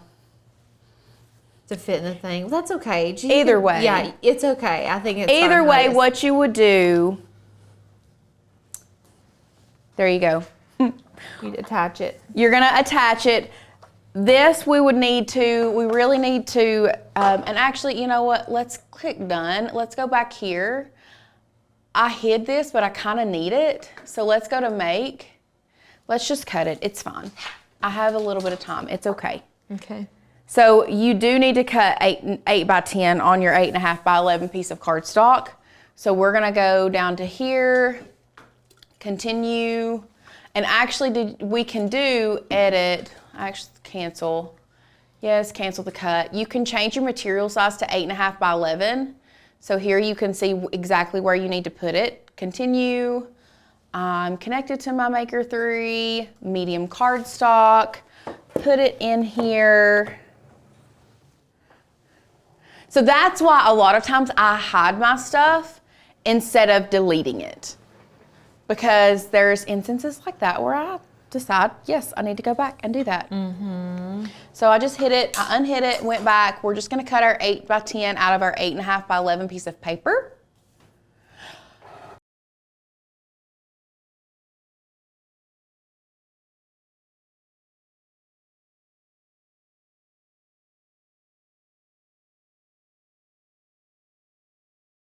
After that, all you're gonna do is put it in your frame. That's cute. Like that. That's cute. I love it. I love it too. So cute. I don't know which one. I like the background color of this one the best. I know. You know I like this better because it's a gray tone beige. I know. I just grabbed this one. It's fine. It's cute. You can put one on each side. Double-sided. Double-sided. I'm so excited for you all to be here today because let me tell you, this craft that Alicia is bringing you is chef's kiss. Yes. It's such a good craft for if you are making a present for like a baby shower, a newborn, or really if you want it as like a shelf sitter for yourself. Yeah, it would be really cute as like a birth announcement or anything along those lines, which you know that a lot of the stuff we make is customizable. So like everything on this, you can change like the birthday, the colors you use, all of that. So I really, really love this project. It's one of my favorite ones that I've actually made. So, and it's super easy. Yeah, it is. It's just, I mean, we are going to be using torch paste. So if you all are not familiar with torch paste, it is a paste that you apply to wood. You use your heat gun to heat it up and it gives you that wood burned look. Yes. Very, very professional. We love using torch paste. Yeah. And that is something, the link for torch paste should be down below this video. It's something that we get off Etsy. Yes. So there's someone that come up with this specific paste and we love it. And there's also something out there. It's a torch pen. I see it advertised all the time. And I'm like, I haven't bought one, but like low-key want to try to plug it into my Cricut and see if it would write with my Cricut. Like the quill pen? The torch quill pen? We have one. Do we? We do, because I've played around with it. And it's basically the same thing, except you use the small, like a thin, like the basswood or something. Yeah. And you write on it. It's the same concept. Okay, so lots of things on the craft table today. It looks like a lot, but like this project is very, I want to say it's pretty simple. There's no like crazy steps that you're going to have to do. But let me just start by showing you guys everything you're going to need. So let's go overhead and I'll kind of go through the supplies. I will say, so basically this project, we are taking a photo and turning it into an SVG. So this is the whole thing. Like you could do this with, I want to say virtually any photo. I haven't tested it out with wood burning and like an actual picture of like people. But we're going to be doing it with a handprint, which I think is so cute. We're just using a little baby handprint. If you wanted to do this with your own baby, all you would have to do is paint their hand, stamp it, and take a photo of it. And I'll show you guys all those steps afterwards, but that is technically part of the supply list, is to have a picture of a handprint. Yes. And it's even better if it's like someone you know, like if it's for the baby that you're doing it for. And then we've obviously got our stuff pre-cut. This is the torch paste. So this is the real deal. This is what you guys are gonna need. Can they see that, Sadie? Am I centered? So this is the torch paste. We have an Etsy supplier that we get this from. It's like it's literally an orange paste. So pretty crazy looking. It's so fluorescent. Honestly, it's like super pretty. I love it. I know. I love that color. I wonder if they color it orange. No. Or if it's naturally, or because it's torch paste, so I wonder. And it comes with a spatula, but I'm gonna be using a paintbrush today. You're gonna need a weeding tool for cutting your vinyl out. I've got a stain. I'm using just like a natural stain. I would not recommend using a dark stain on this project because the wood burning part is very dark. So like if I went in here with like a Jacobine, or you could probably get away with Early American. I know that's a popular stain. But I would stick to a lighter, like natural. Golden pecan is a good option. Something light, and you need something to stain with. We've just used a cut up t-shirt. You're gonna need some gloves, a measuring tape, something to sand with. I've got more gloves just in case. And then I'm using stencil vinyl. So I use this on a lot of our projects. You could probably get away with permanent vinyl. You just need to make sure you're sanding your blocks like super well, because if you go in with permanent vinyl on wood, it's gonna rip your wood grain up a little bit. And then I've just got like a really well-loved strong grip mat that is actually not super sticky anymore. Honestly, I don't even rate our mats based on what they say they are. I just feel it. Yeah. I'm like, standard. Yeah. Or like strong grip. Light grip. Yeah, so I don't really base it off. And I feel like if you're an avid Cricut user, like y'all know what I mean. We do have a couple questions. Couldn't read the brand of torch paste? Maybe. This is literally torch paste brand. Like I think if you search this on Etsy, that's what you'll find. Yeah. And then Minwax for our stain brand.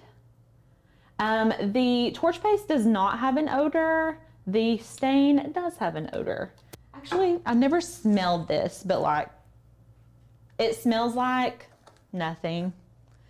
It smells like glue, maybe. Yeah. Like if anything, it might smell like glue a little bit. And the only thing is once you use a torch paste, the heat gun on the torch paste, you're gonna start smelling burned wood. Yes. But as far as odor, when you burn it, that's the only odor that I have ever smelled. Yeah. It's just that actual wood like changing. Yes. I want to show you how you can do this with your phone directly to your computer. So if you're taking a photo of an image, which is the whole project is turning an image into an SVG. Usually your handprints aren't going to be like a picture. It's going to be like a painting of a handprint. So I'm going to take a picture with my phone and I'm going to airdrop it to our computer, and then I'll show you guys how to plug it into Design Space and actually remove the background. We're using Design Space for this entire project. I saw someone was asking what program we use, Design Space, for the entire thing, because you have to have Cricut Access to have the background remover tool. Yes. Okay, so if you are a Cricut Access member, you will be able to remove your background. I want to say there are apps on your phone. If you don't have Cricut Access, if you just use the free Cricut Access, you may be able to remove the background on your photo through another app. I wish I would have gotten some apps for you guys, like off the top of my head. But if you take the picture and it is black and white, like if you take the picture of the hand and it's black and white, there may be a square around it if you can't remove the background, but you could just contour that square out. Yeah, totally. So there's ways around it. You know, there's ways to get like the image that you want. So what I'm gonna do, I've just got my phone here and I'm just gonna take a picture. I'm gonna fit this perfectly inside of my photo box. And then if we're overhead, this is what my image looks like. Just like that. You guys see that? Okay. And then what I'll do is airdrop this. I'm wondering, is our airdrop on that computer? It would go straight to Tanner, right?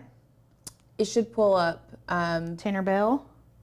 Does it have an airdrop option? Mm-hmm. Yeah. Yeah. Okay, let's try it. There it is. Okay.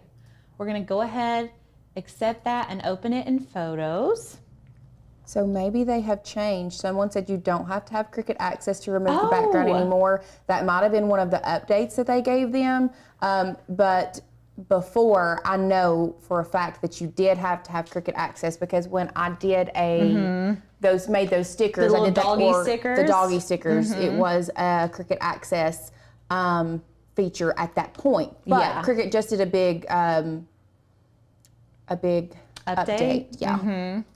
So I'm just going to go upload my image. Let's browse, and let's see if it just went into my recents. Let me see if I can scooch this to the side, and we'll just kind of click and drag our image in. Okay, so I just click and drag my image. It might load. Come on in. Maybe I should save it. I'll save it to the computer. Make it a little bit easier. Let's see, it's saved in my last time. So you can airdrop this to yourself, or you can email it to yourself. Totally whatever works for you. Last time I emailed it to myself and saved it in my downloads. This time I just uploaded it to my Photos. So I'm going to go ahead and pull the image in. Maybe. There we go. Wow, that's a large image. So whenever you're doing the background remover tool, sometimes it takes a minute to load everything. I'm going to select complex because we are going to be getting into like the nitty gritty of this handprint. And then I'll select continue. And you can go ahead and hit remove background. This is going to remove the bulk of the background. And what we'll do after it does that, it will take a second because it is a very detailed image. We're going to zoom in super close. And I am going to just make sure that there are no gray areas here in between the fingerprints. I want it to be as detailed as possible. So this actually did really well when I pulled it in. So we're not going to have to do a whole bunch. But what you can do, this is my favorite tool to use in the background remover, is this select option. What you do is zoom all the way in. I mean, we can get close, you guys. Can you see the gray areas? I'm hoping you guys can see that decently well. What I do is just click on these images. Do you see how that disappears? Magic. It's like it just knows what to do. I know. I love that. So what I did was just go in here and click on any gray areas that I didn't want. And I will say that when you guys go to cut this, it's going to be very, I think Lauren actually came in when I was cutting it. She was like, is your machine okay? Because it's like. I was sitting at my desk and I was doing a bunch of computer work, and I heard this awful sound and I was like, what is that? And so I got up and went in our workspace area and I was like, is there something wrong with a Cricut? Like, what's going on? What is this? And I was just like so confused. I was like, no, it's just me. I'm just cutting handprints. And it's because you get all these little crevices, and you don't have to go in and get all these teeny weeny ones, but I do like to get as detailed as possible because I mean, this is like an actual handprint of like your baby or your friend's baby or whatever. So I try to get in there, and the TV is like really far away from me, you guys, so I'm trying to see what I can see.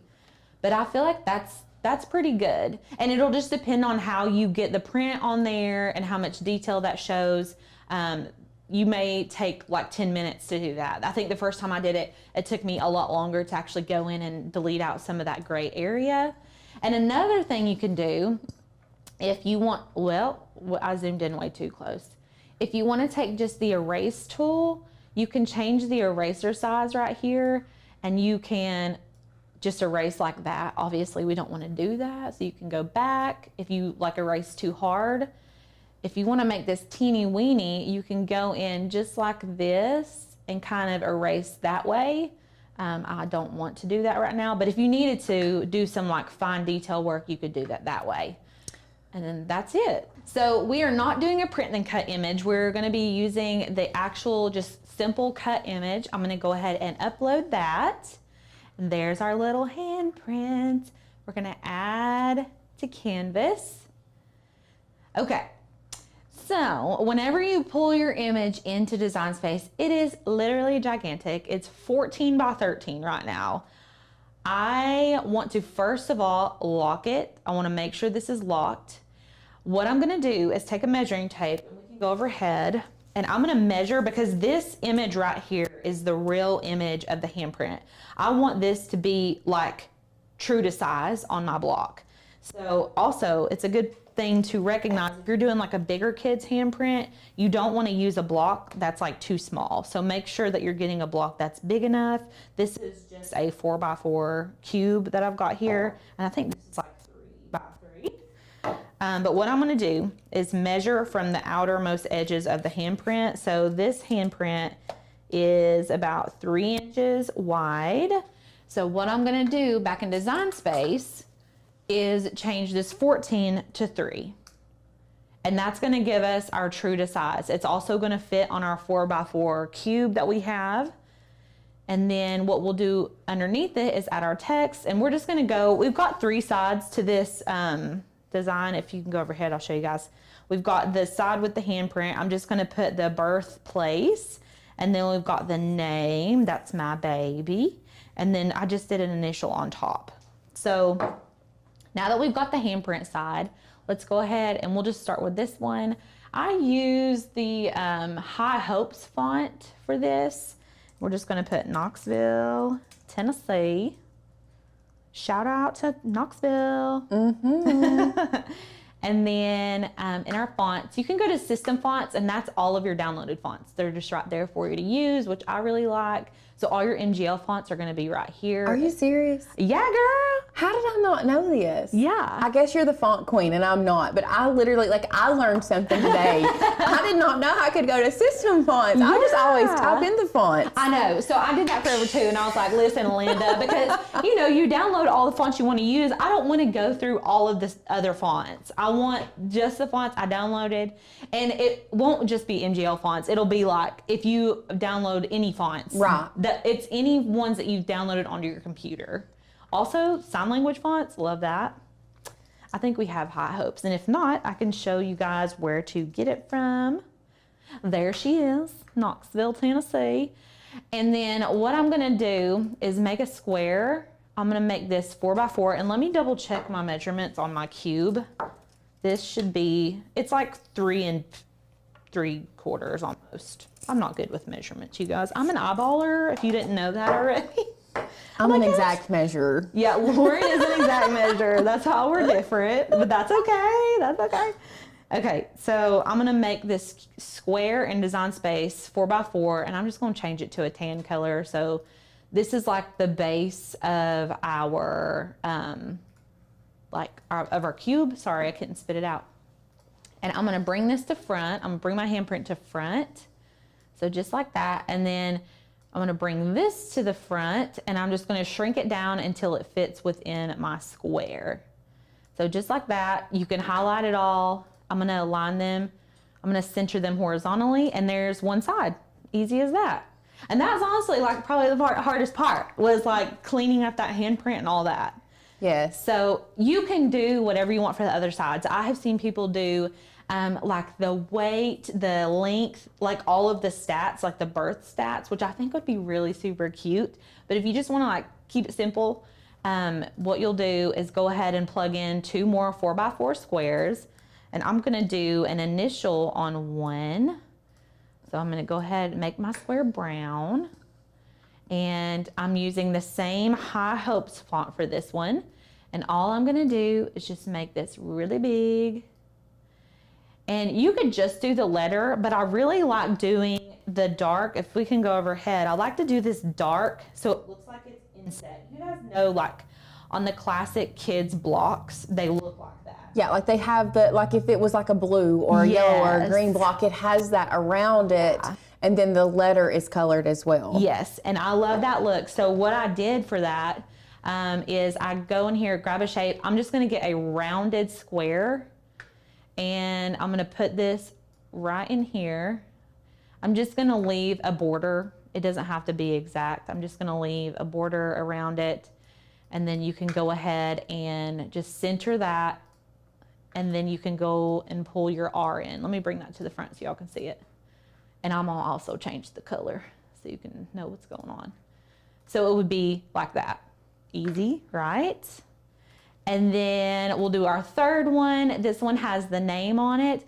And we use the Cricut script font for this one. So I'm gonna do a 4x4 square. Let me change the color. And the script font is called Cricut. This is one of my favorite fonts. Also love that name. I don't know why.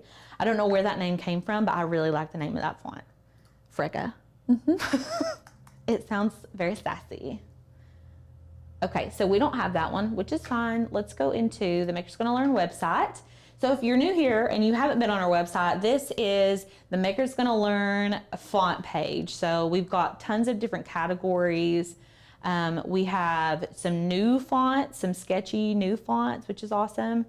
But I am going to just type in Cricut into the computer.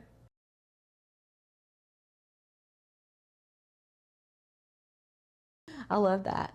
Okay, here's the Cricut font. It sounds like I'm saying a cuss word, but I'm really not. I'm really not. So this is just another little hacky hack. Just hit save on your document. Let's overwrite the cloud version. I'm gonna save this and then I'm going to view and reload and my font will be in there. So whenever you download a new font onto your computer, you will have to reload Design Space. And make sure that you save. Make sure you save, yes. Yeah, you can lose your work if you do not save. Yes. There's Cricut. That's our font.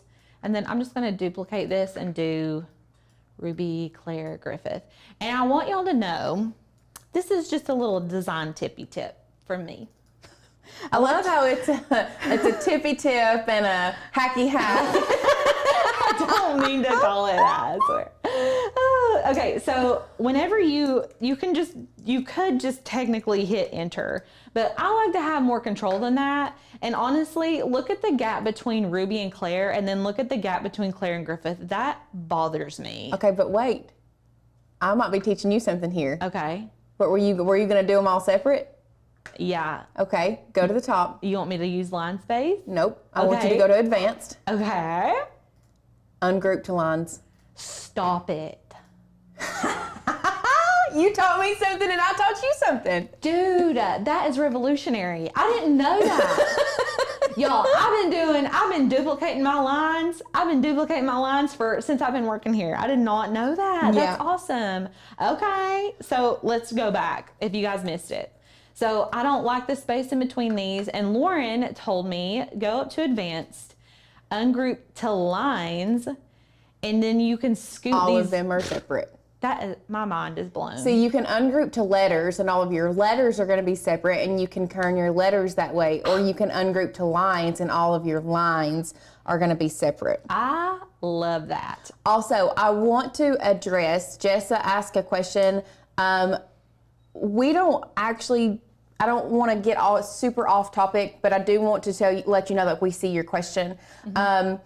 When it comes to space on your computer, you can get external hard drives if you need to. Mm-hmm. If you do get a computer that has a smaller hard drive, but I am the type of person, like, the more space I have, I'm like, yes, like, the more space, the better. Oh, so that's, absolutely. That's our recommendation, but if you don't have the money for a larger space on for a bigger hard drive, you can get external hard drives to keep all of your stuff on, just so you know. And listen, I will download, if I could just go on to the website and download all the fonts automatically, like, I would do that. I download so many fonts and files and, like, don't really use them, or I do use them and I just keep them. I don't, like, go and delete anything. Right. And my computer is fine. Yeah, I mean, font sizes are very small anyway. Yeah, and so they're not going to mention that. Yeah, they're not going to take up a lot of room. Yeah.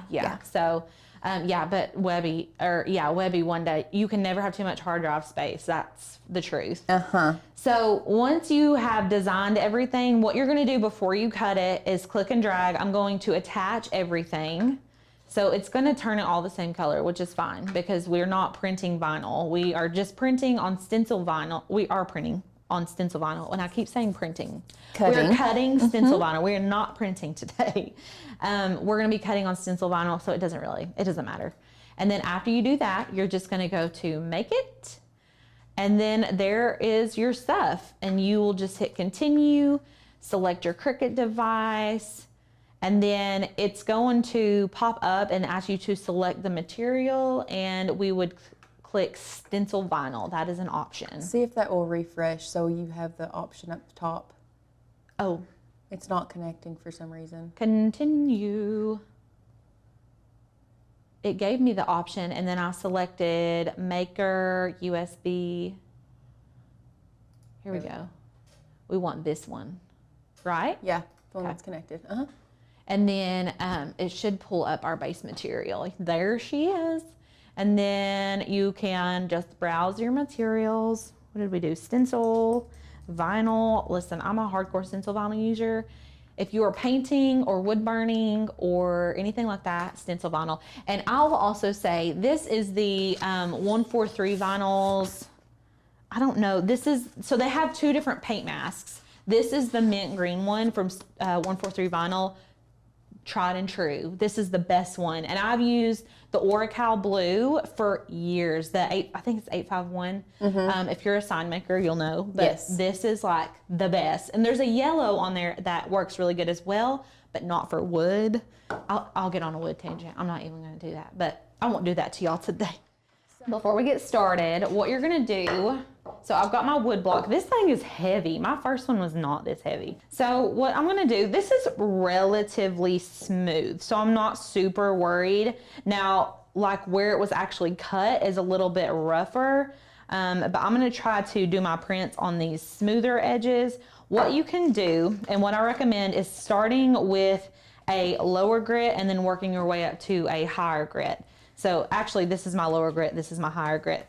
And so I'm gonna sand 3 different sides. You could sand the whole thing if you wanted to, but you just wanna make sure that you sand it until it is completely smooth. Why don't you explain to them the different grits of sandpaper? Because I really think this is truly important if you're working with wood. Oh yeah, okay, so I like to think about it like this. So the higher the number, the more little grits there are, and the more grits there are, the smoother it will be, if that makes sense. So if there's the like higher the number, the smaller the particles. yes, so if there's 80 grits, it's gonna like rough up your surface more than 100 grit would.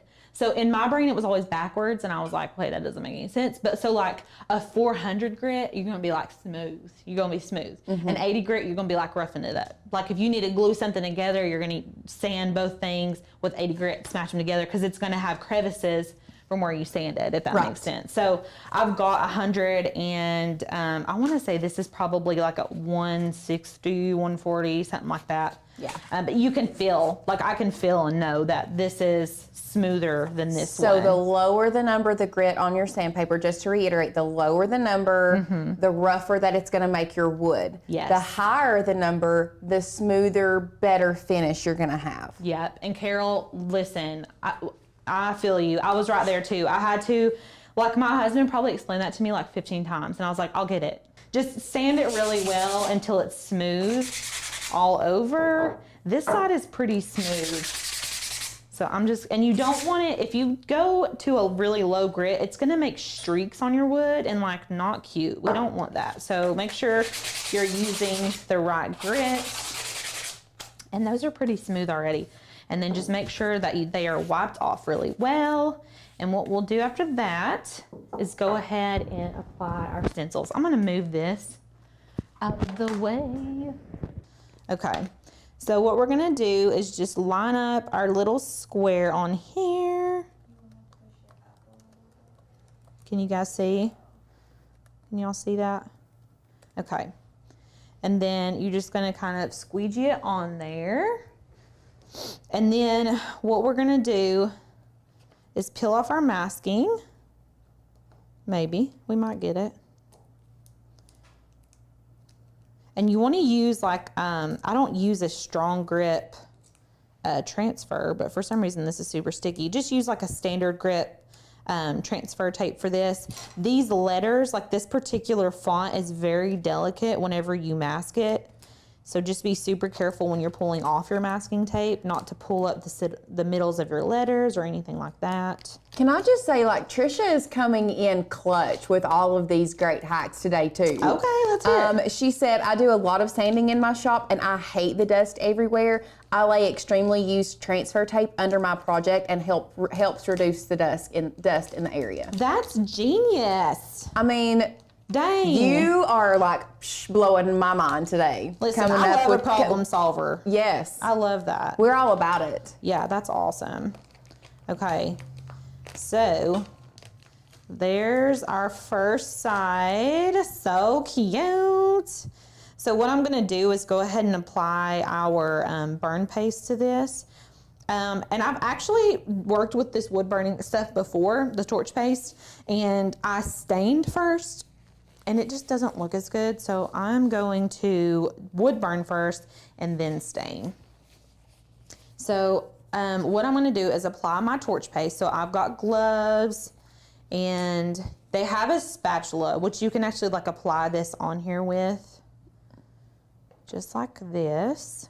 You do not want it thicker in other areas. So you kind of want to spread it out so that it is very even and spread all the way over every single detail. So just spread it out like this, a good even coat. You do not want it to be super thick. If it's too thick, it'll bubble up whenever you apply the heat. It's gonna bubble up and then it doesn't look as good, I think.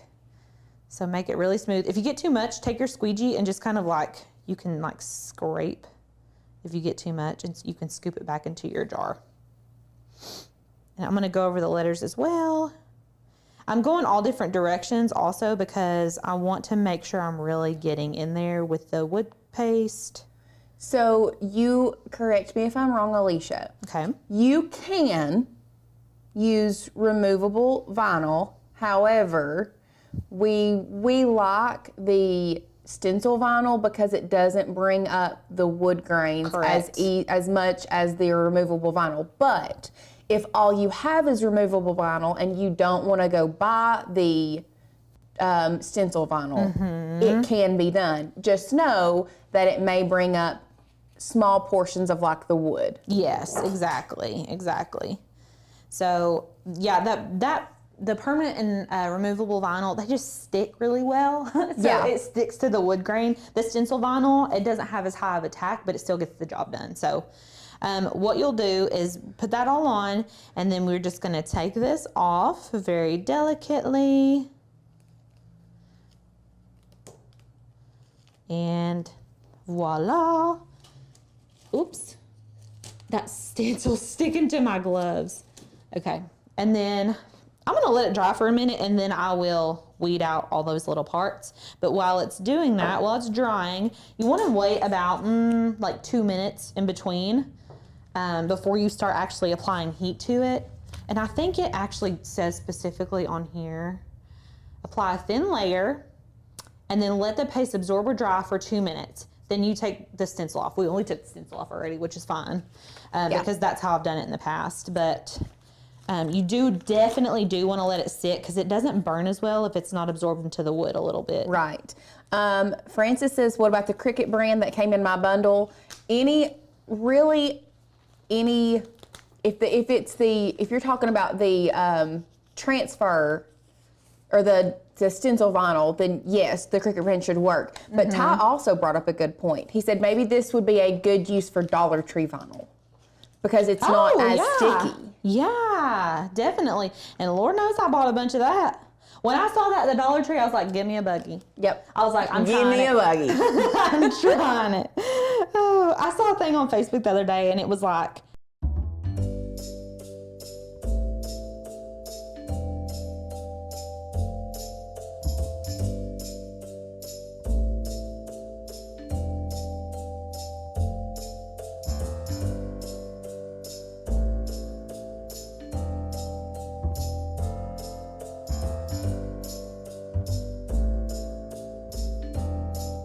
okay, I'm gonna go ahead. I'm just gonna dip my brush into the gel for this part.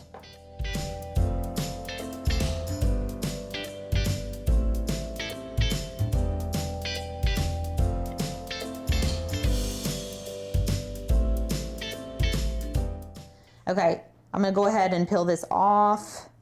I do not hesitate to peel my stuff off. I am gonna let it dry a little bit before I peel off the middles, but be very careful when you are taking the transfer tape off of this particular font because it's very dainty and elegant and skinny. So just gotta be super careful. Dainty.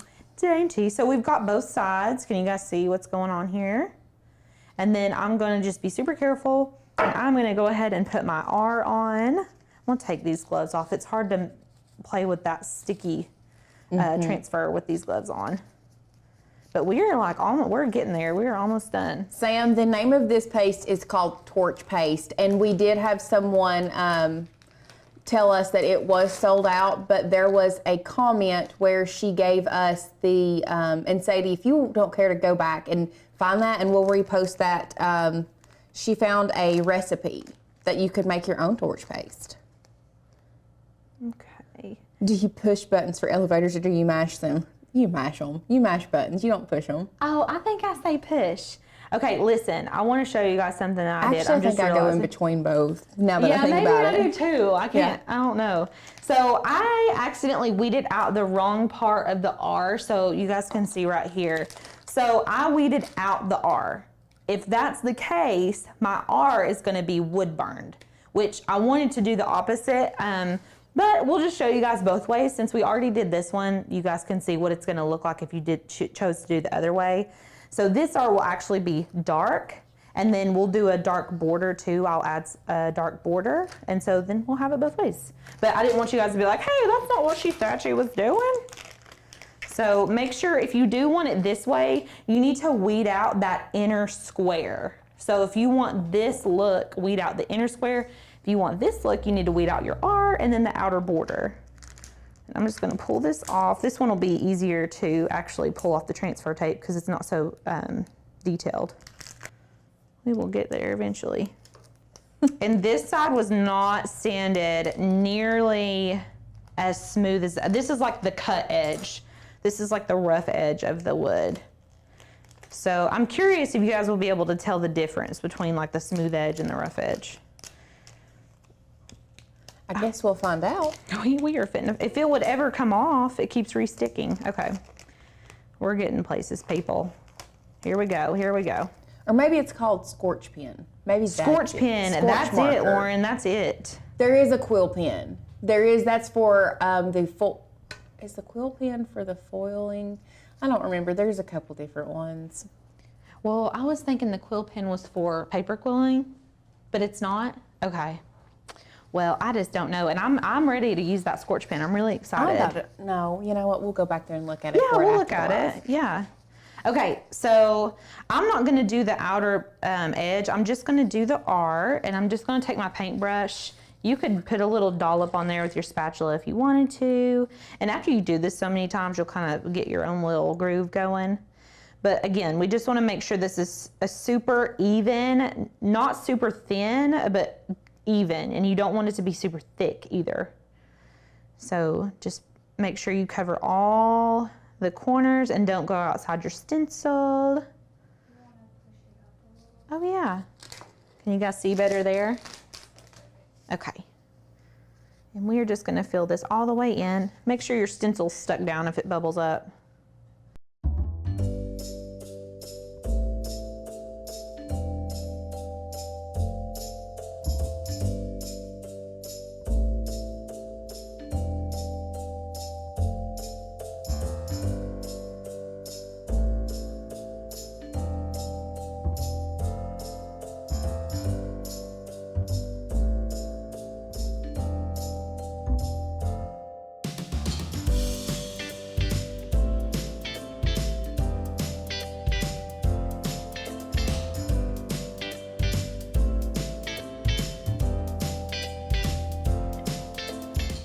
So I'm just weeding out all the middles of these letters. Just want to make sure to get it all out before we hit this with the heat gun, because it gets a little aggressive.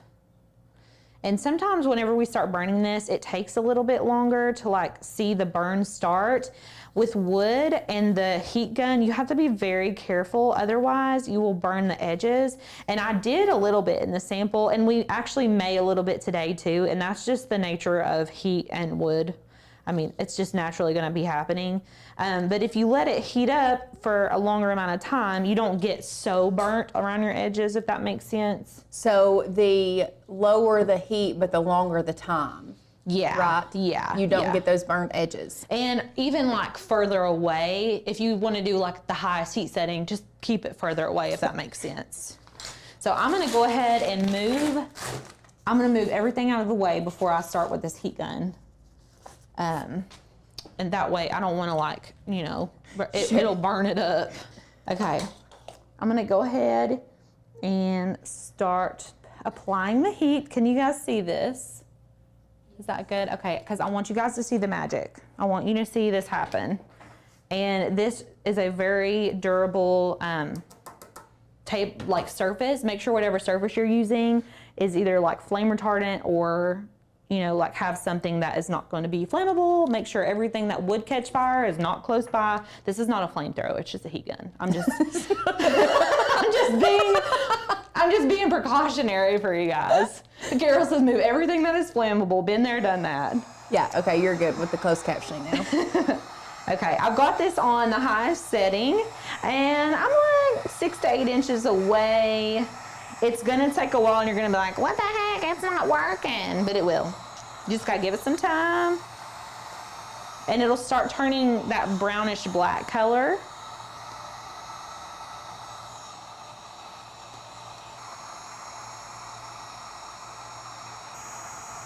I'm hovering over the Tennessee just so you guys can start to see it change. So you guys can see that it's starting to burn, and you can see the orange is slowly starting to disappear. Is this not so cool? Okay, listen, my vinyl did not come out dot on my eye, and I checked it and it was not there. It wasn't even cut out. But just imagine there's a dot over the eye, but like, cute. That's cute, right? I know, I love it. I love it. So this is like a little toasty toast. Yeah, it's a little, it's not bad. I can touch it. I'm gonna go ahead and just rotate this over. We're just gonna keep going. We'll keep chit-chatting, and just make sure you've still got your area cleared. Make sure your heat gun is not like overheating. You know, just be careful and be aware when you're using tools like this. Listen, I don't know what happens, but like after a minute, this stuff is like, oh yeah, okay, let me kick it into gear. And then it like all turns black really quickly. Yeah. It's like it reaches a certain temperature and then it's it like, boom. changes. Yeah. Mm-hmm. And watch it. Ooh. Sorry. That was aggressive. I'm so sorry. Push it on up a little bit. There we go. Good.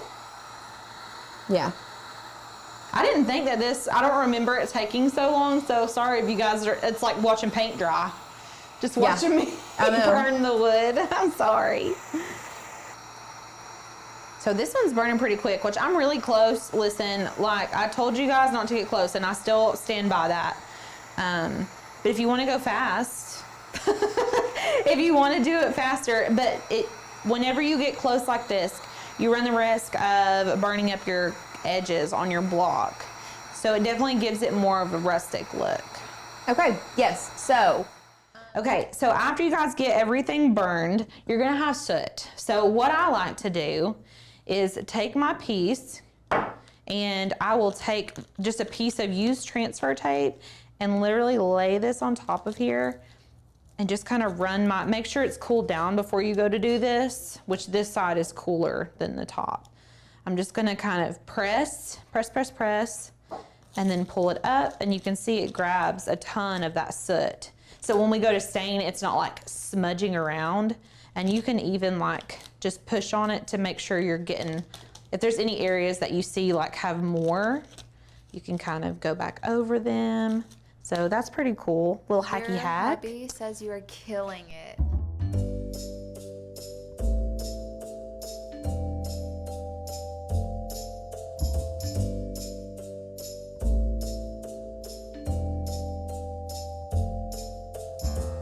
Okay, and then what we're gonna do next is just stain it, And I never found my screwdriver, so I'm hoping that this just pops open for me. Actually, I can use this I used this guy last time. Yeah, I've used that. You can use weeding tools. There's a lot of things I use to open paint. We get creative around here with our paint opening mechanisms, our stain opening mechanisms. So this is just a natural wood stain. You don't want to use anything super dark because it's not going to let your letters shine, like they're not going to pop. Right. So I'm using a natural stain, and we will start where we started. We'll start staining where we started burning. I'm just taking my t-shirt, and you are literally just going to go on here. Just be very careful, like around over top of it. I try not to like wipe. I want to kind of dab. Just, if this were just like a wooden block, I would probably just wipe it on there. But for the purposes of not smearing our burning, I want to just kind of dab. I mean, how cute, you guys.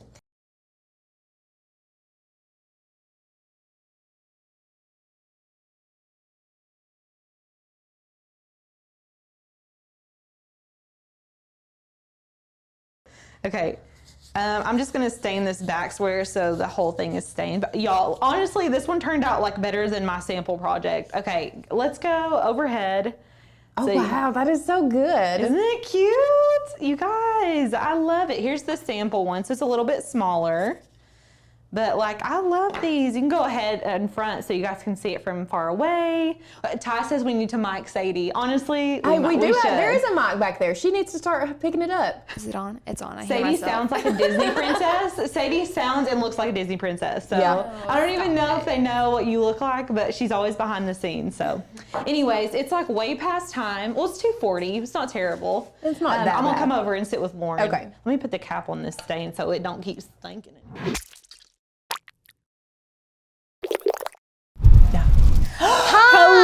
Hello, everyone.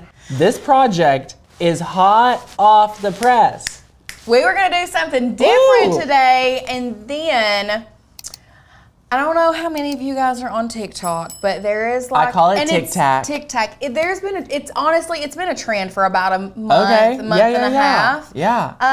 But I decided to make one myself for myself one night, and then I wore it the next day. And Alicia and Courtney were like, "Ah, that is so cute. We think that our ladies would love Yes. this. We're gonna incorporate a print and cut to show you guys Ooh. how you can display them if you want So to like good. make them custom for other people." But Yeah. this is a viral. It did go a little viral on TikTok. Charm necklaces, y'all. I was like growing up, charm bracelets were Oh. like my thing. Like I That's love what my them. mom had a charm bracelet, and like it was so nice because I just would get her a charm for her birthday, a charm Right. for Christmas. Like I it was know, awesome. but like we're doing this. It's just Yeah. little charms that you can get from Hobby Lobby, not super expensive, Ooh. very cute, very colorful. So we good. love colorful. So good. So Okay, guys. So good. This is what we're going to be making today. Let's go ahead and go overhead so they can see it.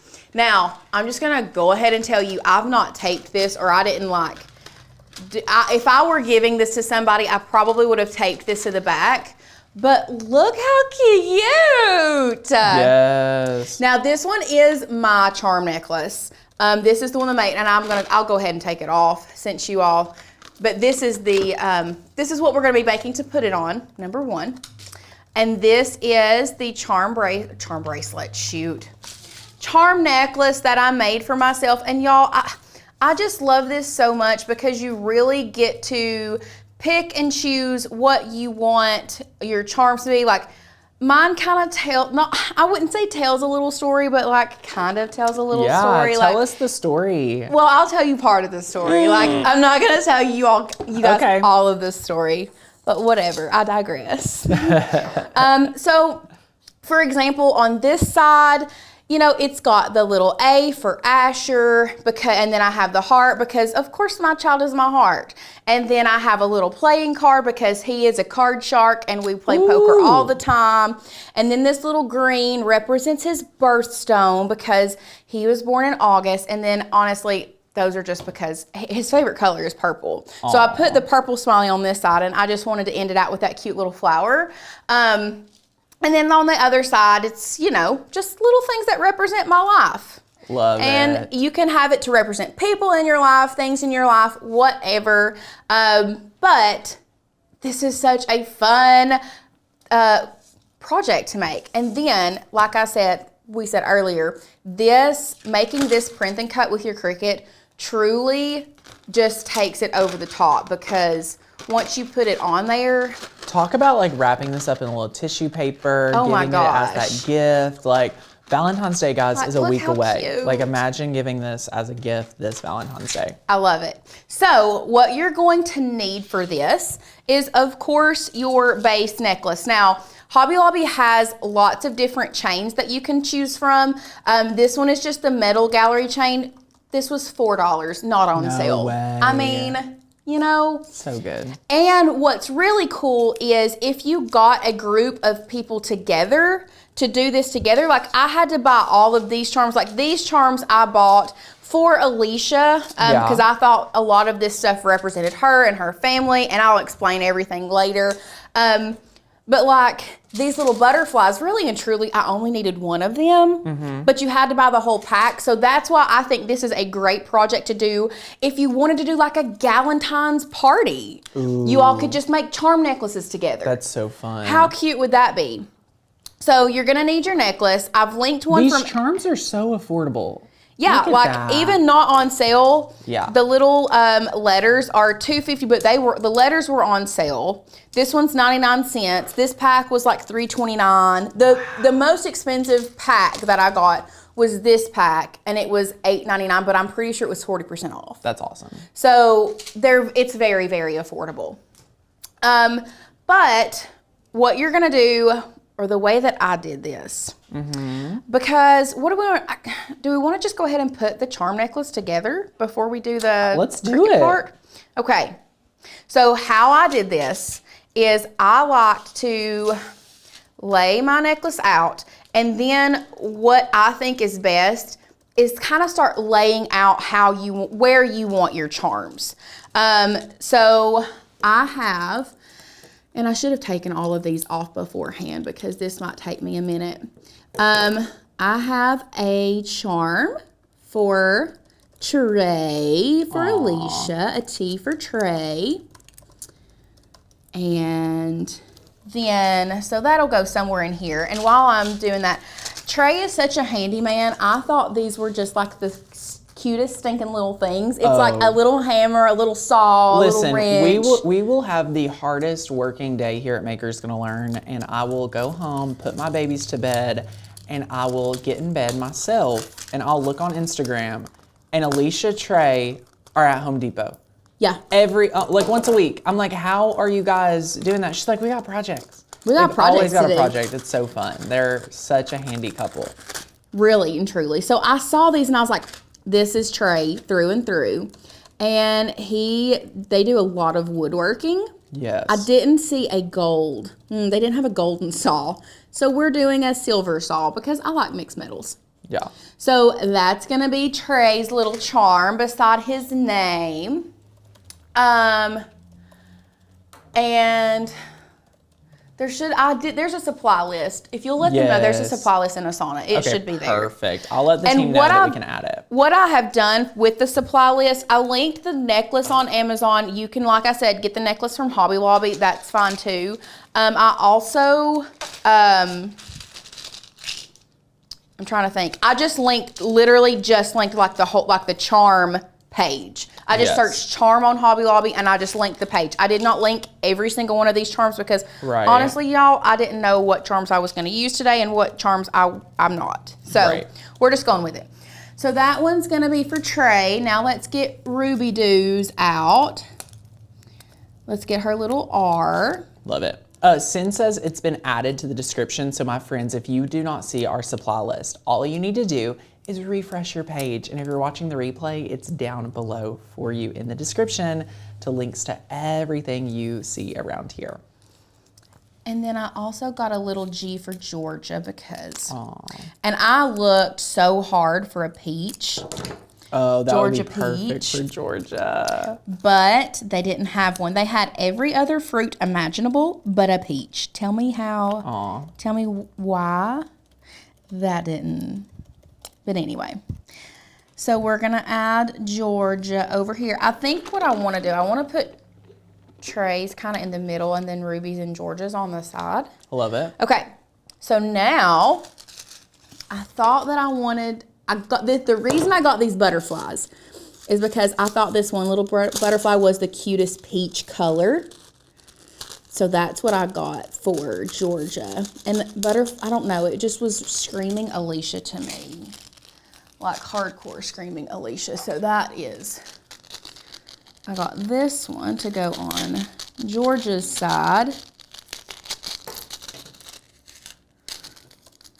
So this pack I got because I just felt like this right here screamed Alicia to me, like the peace sign, Yes. like all of that. But I want to lay it out and make sure that I have enough color and that they coordinate really well. So I definitely want to use this peace sign somewhere, but we're lacking color.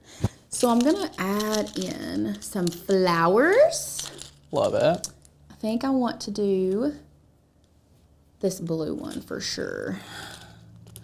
And the cool thing about this is it's not permanent, y'all. You can go back and change it. If you don't like something or if you want to add something, you can go back and change it. Yep. This is what I love about this is I can like, before you start attaching, this is why this step right here is so important. Getting all of this around, like moving it around, deciding what you want. I don't know, part of me maybe wants to put, I'm just gonna humor myself and pull this rainbow in. It's kind of big. That's the only reason that I'm like, I don't know. Do I like it? Do I not? I just kind of want to see. And then we can like move things around. It's like not a big deal. Not at all. That's the best part.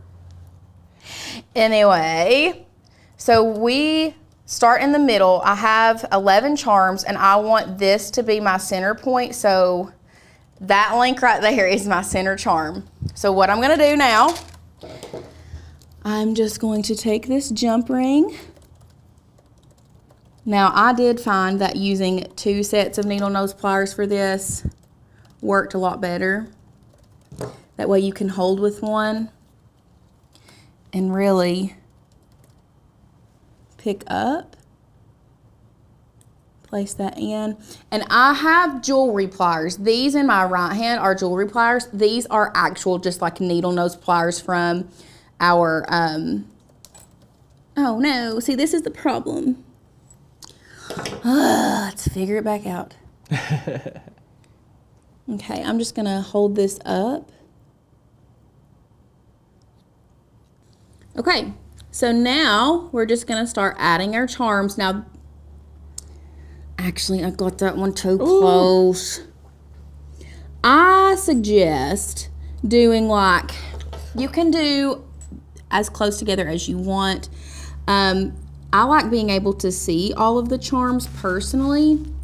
So I suggest doing about 2 to 3 links in between each charm. And that's one of the reasons why I love the paper clip style necklace. That way I can count how many links I've got in between each one. And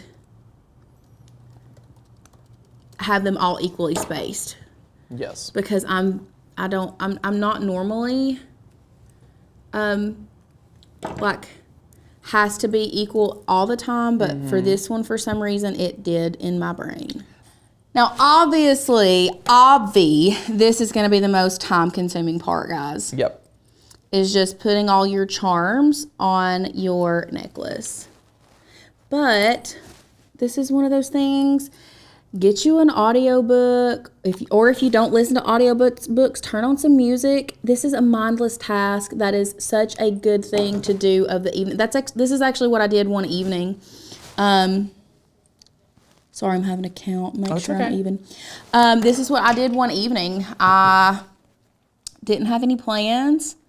I knew that Asher was with his dad, and my mom was going to be working late. I was going to be at the house by myself. So, like, I just went to Hobby Lobby and had a me night and That's made so my fun. charm necklace. That's so fun. Also, and yeah, you can get these supplies from Amazon. You can get the supplies from Hobby Lobby, where we got ours, or Michael's, or wherever you want. You'll notice here at Makers, we do a lot of Hobby Lobby. We pay for it all. We're not sponsored. They're literally just 5 minutes from our office. So Not even 5. not even 5. Like, Really and truly. Yeah, it's very close. Here's another little tidbit that I highly suggest you guys do. Tell us. I suggest that you lay your necklace down each time, because if you put your charms on backwards, I mean, it would irritate me if I realized that these charms were on backwards. But especially like these letters and the ones that have enamel on the front, you don't want this rainbow backwards and the letter with the diamonds like facing forward. So you just have to kind of be aware of that, how you put it on, like which way it faces. So just so you know. I love that. Because the more you know, right? Yes. Okay. So what did everybody say they were doing? Or what did anybody say what kind of jewelry they have made before? Oh, a lot of leather. A lot of leather. Yeah, a lot of Maker U projects. You know, just talking about making jewelry a lot, aroma beads, things like that. So this group seems to have done a little jewelry, you know, a time Done or some two. jewelry making Yeah, before. Yeah, totally. Comments, That's because okay, I you're am like very head focused. down focused. Yeah. Completing this. And you know what? We may just put the other few, I may finish this charm and put the other ones on here in a minute, because I think you all get the gist of how Love we're doing this. Holding with one Yes. set of pliers, opening with the other. I like to get my smaller ones, count my little things. This one goes on that one. And then kind of hold at the bottom with my small ones and come back. And this is why I like these. Is because it has those ridges. These needle nose pliers specifically has the ridges on it, and it has a wider area. So when I come in to pinch these, it's like it pinches it exactly where I need it to go, and like I have more control. Like for example, this jump ring is higher than it should be, so I just need to close it down like that. I just feel like I have more control with the bigger ones. I did not just do that. Okay, here's a really good example, and I'll have to go back and fix this one later. I want to lay this down so you guys can see. You see how everything here is facing forward, except for my flower? Except for my flower. Ooh. So that one's going to have to be taken back off and put back on the correct way. So anyway, we'll do that one here in a little bit. Love it. We'll come back Love to it, love this. it, love it. I think you all get the gist of how to put the charms on the necklace. Yes. One thing that is not linked down below are the fonts that we did use. I did forget to link those, but we will get those added. So let's go back to design. Let's go to Design Space. Oh, there it is. There it is. I zoomed out too far. Let's go back. Oh, okay. So where's that one? The fonts that we are going to be using today, let me go ahead and unflatten this. Clearly, I've got to get this, download this font. But the fonts that we are going to be using today, Violetta. Oh, is it all Violetta? No. No. What fonts are they? I bet the fonts aren't there, so you might have to download That's them. Arial. Okay, let's go back here and then here, and it'll tell me what fonts we're going to replace. It just says Violetta, but there's 2 different fonts on this. You know what? We'll go with it. So let's go over to our website. So Violetta, that is the font, the serif font that we're using. To download a font from our website, what you're going to do is click the arrow pointing down. You're going to then come up here to your downloads, open this up. You are going to double click it. And then you are going to, once you double click it, it will open up here. Now we are on a Mac. If you are on a PC, it's gonna open up, it's gonna look different, but it's gonna be the same thing. You're going to install this font onto either your character map, which is for PC, or your font book, which is Mac. Yeah. From there, you're gonna go back to Design Space. Make sure if you are working on something to save it, but once you have saved it, if you go to View and Reload, you have to reload Design Space for it to recognize the new fonts that you downloaded onto your computer. Yes. So now that I have downloaded Violetta, you see this red line went away, it's not there. So now, it still did it. Let's go You might back. have to design a new one with like new You know what? We'll do fonts. it. We'll do a Heck new one. yeah. It's not a big deal. I'll just be real honest. Alicia designed this, so I'm not really sure what. I bet it's Celine. Ooh, I love that font. It looks like Celine. You know what? We're going with Celine. So good. Violetta and Celine it is. So we're going to download Celine. This is also a new font. And what you can do, if we have anybody here that isn't really sure or doesn't know about our website, what you can do is you can preview your text. So if you wanted to see what the word charm looked like, you can preview that word in all of these different fonts, and you can decide which one you like the best. Love it. So once it is down, once you have chosen your fonts that you want to do, we do have to download Celine. So once again, we're opening up that OTF, double clicking, installing it onto our computer, going back to Design Space, going to View and Reloading. We're gonna start from fresh anyway, it doesn't matter. So what you're gonna do first is you are going to grab a basic shape. Now for this one, we used this oval. You could do this one. You could even, I was looking, I feel like this shape would be super cute too. Either one of those would be really pretty. Actually, you know what? I think I want to go with this one. I don't think I want to do this one. I think I want to do this one. And I think we're going to do it about 7.5 inches. You can do it, for the necklaces, you do need to do it pretty large. They need to be pretty big, especially for the charms, and we'll go overhead. And even with this one, like I said, it's large, but like some of these charms are on the back, which is not that big of a deal. It still looks beautiful here.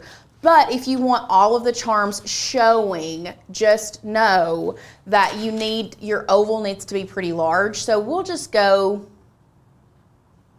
8.5 in length. And that makes it 8.5 in length and about 6 inches in height.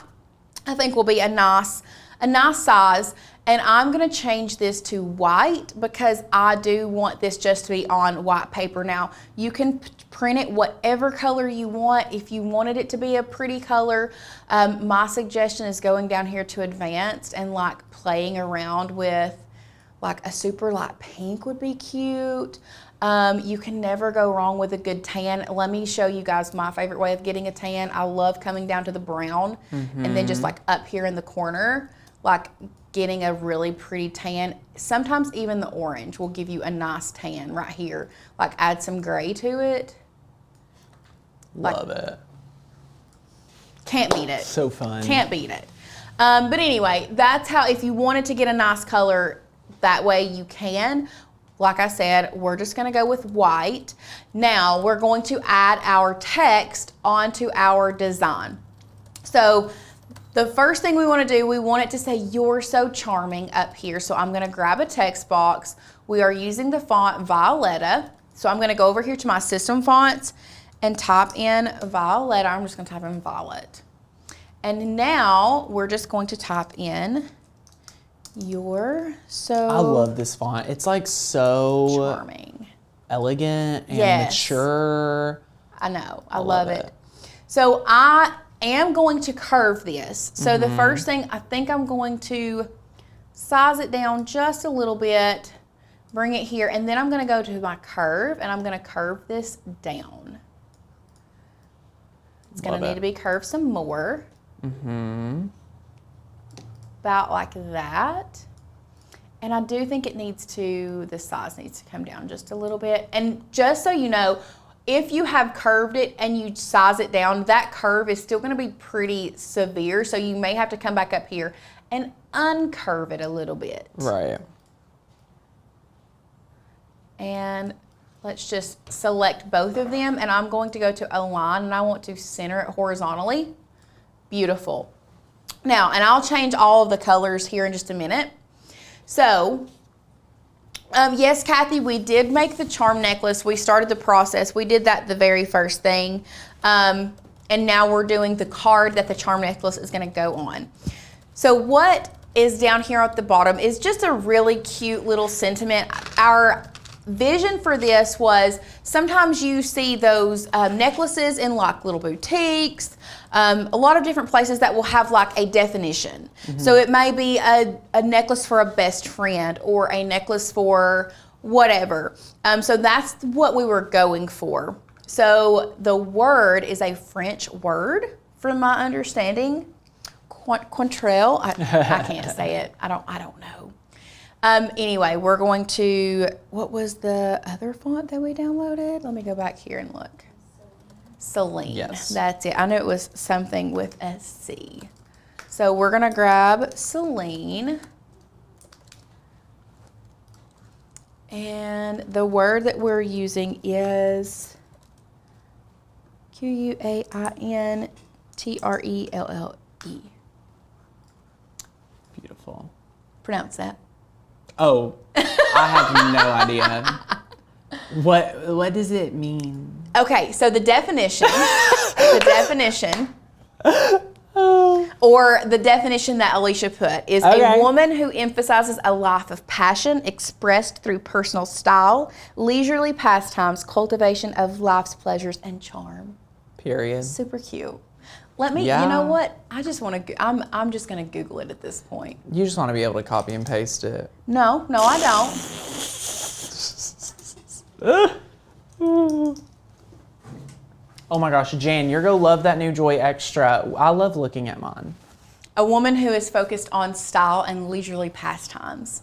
This sounds like you. I know. Absolutely. Absolutely. So we're going to go back to Design Space.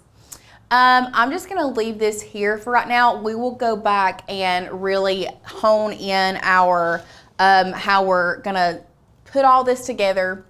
So this will go here. I'm going to grab another text box. We're going to go, this one is going to say charm on it. Now, this is very important. We are mixing fonts. We want the words that we want to stand out to be in a different font. So the definition, the word Quintrelle, that is, we want this word to stand out, and we also want charm to stand out. So that's why these two words are going to be in a script font, and then the definition is going to be in a serif font. So we're going to grab another text box, and we're going to go back to Violetta, and now we're going to type in our definition. A woman who emphasizes. I love this font. Like just seeing it, I'm like, this font is like, I want to get behind it. I know. I love it. Personal style, leisurely pastimes, pleasures, and, okay, hear me out. This is going to have to be pretty small. Not too small, though. It doesn't have to be too small. And charm. This is why we wanted charm in a different font. So now what I'm going to do is I'm changing the colors of all of these text boxes to match. So they are gray. This is just standard.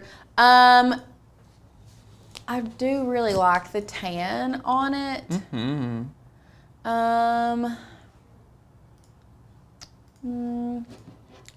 Ooh, like a good rosy color would be pretty. Let's try like a mauve. So once you have everything placed where you want it, this is going to be a print and cut, okay? So once you have everything placed where you want it, the next step, and you could even, if you wanted to put like little pictures here, you can. It would be beautiful if you wanted to. Once you are done designing, what you're gonna do is you're going to drag, and you are going to click and drag and cover everything here, okay? And we're going to hit flatten. I mean, look how cute. And let's change our canvas color so you all can see better. Look how stinking adorable. But we're not done yet.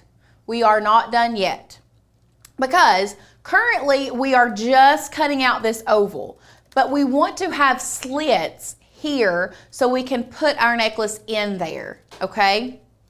I did 2 semicolons just because I like the looks of a semicolon. Okay. Love it. It's your design.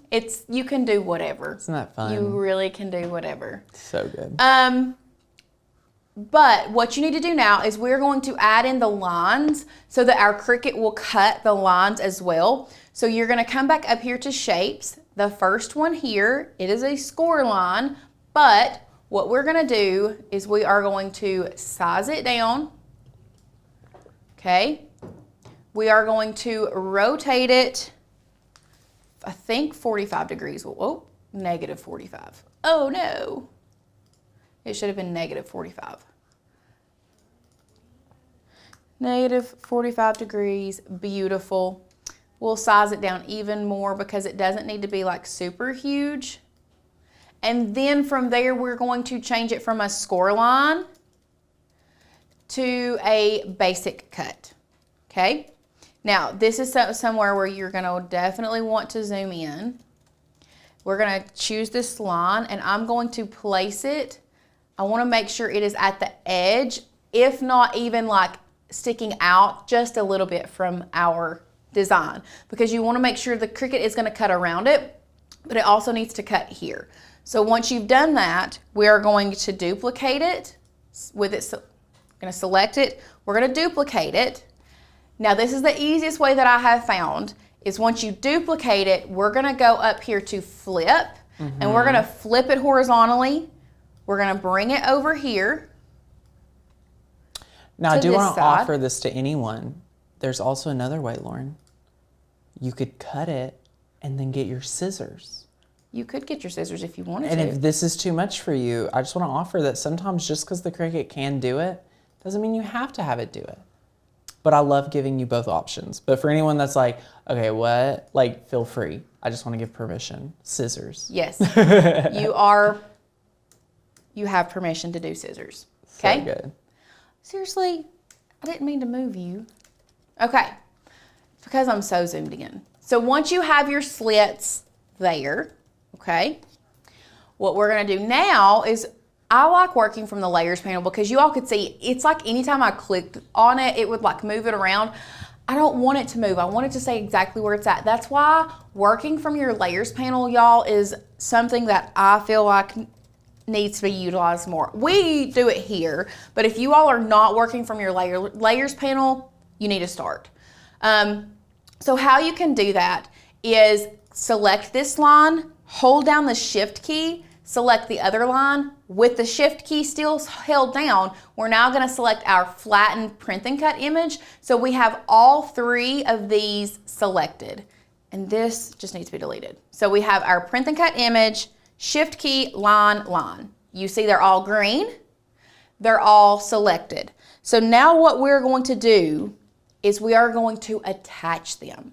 We don't want to flatten them because if you flatten them, you're just gonna have 2 black lines here. Now, if you wanted to flatten them and you have 2 black lines where you can come in and cut with your scissors, fine, you can do that. But we are attaching them because now what it's gonna do, our Cricut is going to cut out this oval and then it's just gonna cut these 2 little slits.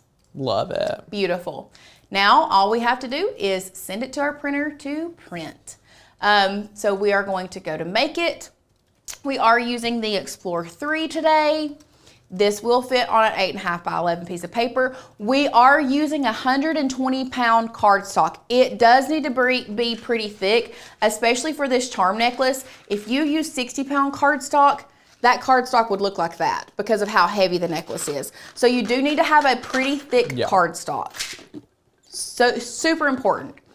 Once you've done that, we're gonna go to continue. We are going to send it to our printer. For this one, because we don't have color going to the edge of our image, we are going to turn bleed off. We are using our Canon TS8100 series, and I'm using System Dialog. From there, I'm going to select print, pull it down, because it will pull up behind if you're on a Mac 9 times out of 10. We are feeding this from the rear tray, best quality. And y'all, I've been changing my media type to photo, even if it's not photo paper, and I've been getting some dang good prints. I like that. So I'm just gonna go ahead and Wait, change. better prints than just moving it to best quality? The color payout, it's Just like, different? it's just a more saturated color. I don't know, like that sweatshirt that I just did, where I printed on DTV, it's clearly not photo paper, but I printed it on photo type, and it just gave some really, I love that. really good color. Everybody try it. So try it out if you want to. Yeah. So after that, we're gonna select print. It is going to print, and I'm going to go grab that. Woohoo! One thing that I have done in the past, and I'm going to tell you guys, because if we have someone new, there's a good chance you're going to do this, and I don't want you to do this. I highly suggest, because you would think, this is an oval. It doesn't matter which way I put it on the mat. It's going to cut an oval, right? Right. I have had that train of thought before. Guys, it's very important how you put it on the mat. Yeah. So let's go back to Design Space real quick. The You're So Charming is on the left side, so you need to make sure when you lay it on the mat, the You're So Charming is on the left, because I have done a project very similar to this before, and I thought in my head, it's just a square. It's not gonna mess up. Yeah. But if we flipped it around, it would cut out the oval probably perfectly fine. But then our slits are gonna be on this side of our oval. So just make sure you put it on the mat the way that it is in Design Space, okay? Yes. Yes, yes, yes. So now that we've done that, we are going to load our mat. I'm gonna move my tea, my unsweet tea.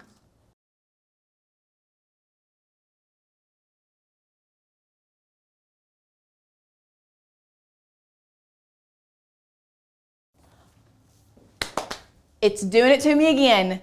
It has done this to me the past 3 times. I have cut it on craft board setting.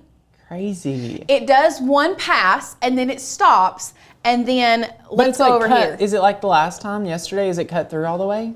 Yes. Is it cut through all the way? Yeah, it is. So wild. I can see it's cut through all the way, but it's, go to the share screen and show them what it's. Yeah. This is, it says cutting 1 of 2 passes, because I did use the craft board setting. And then come back over here to the Cricut. It completely stopped.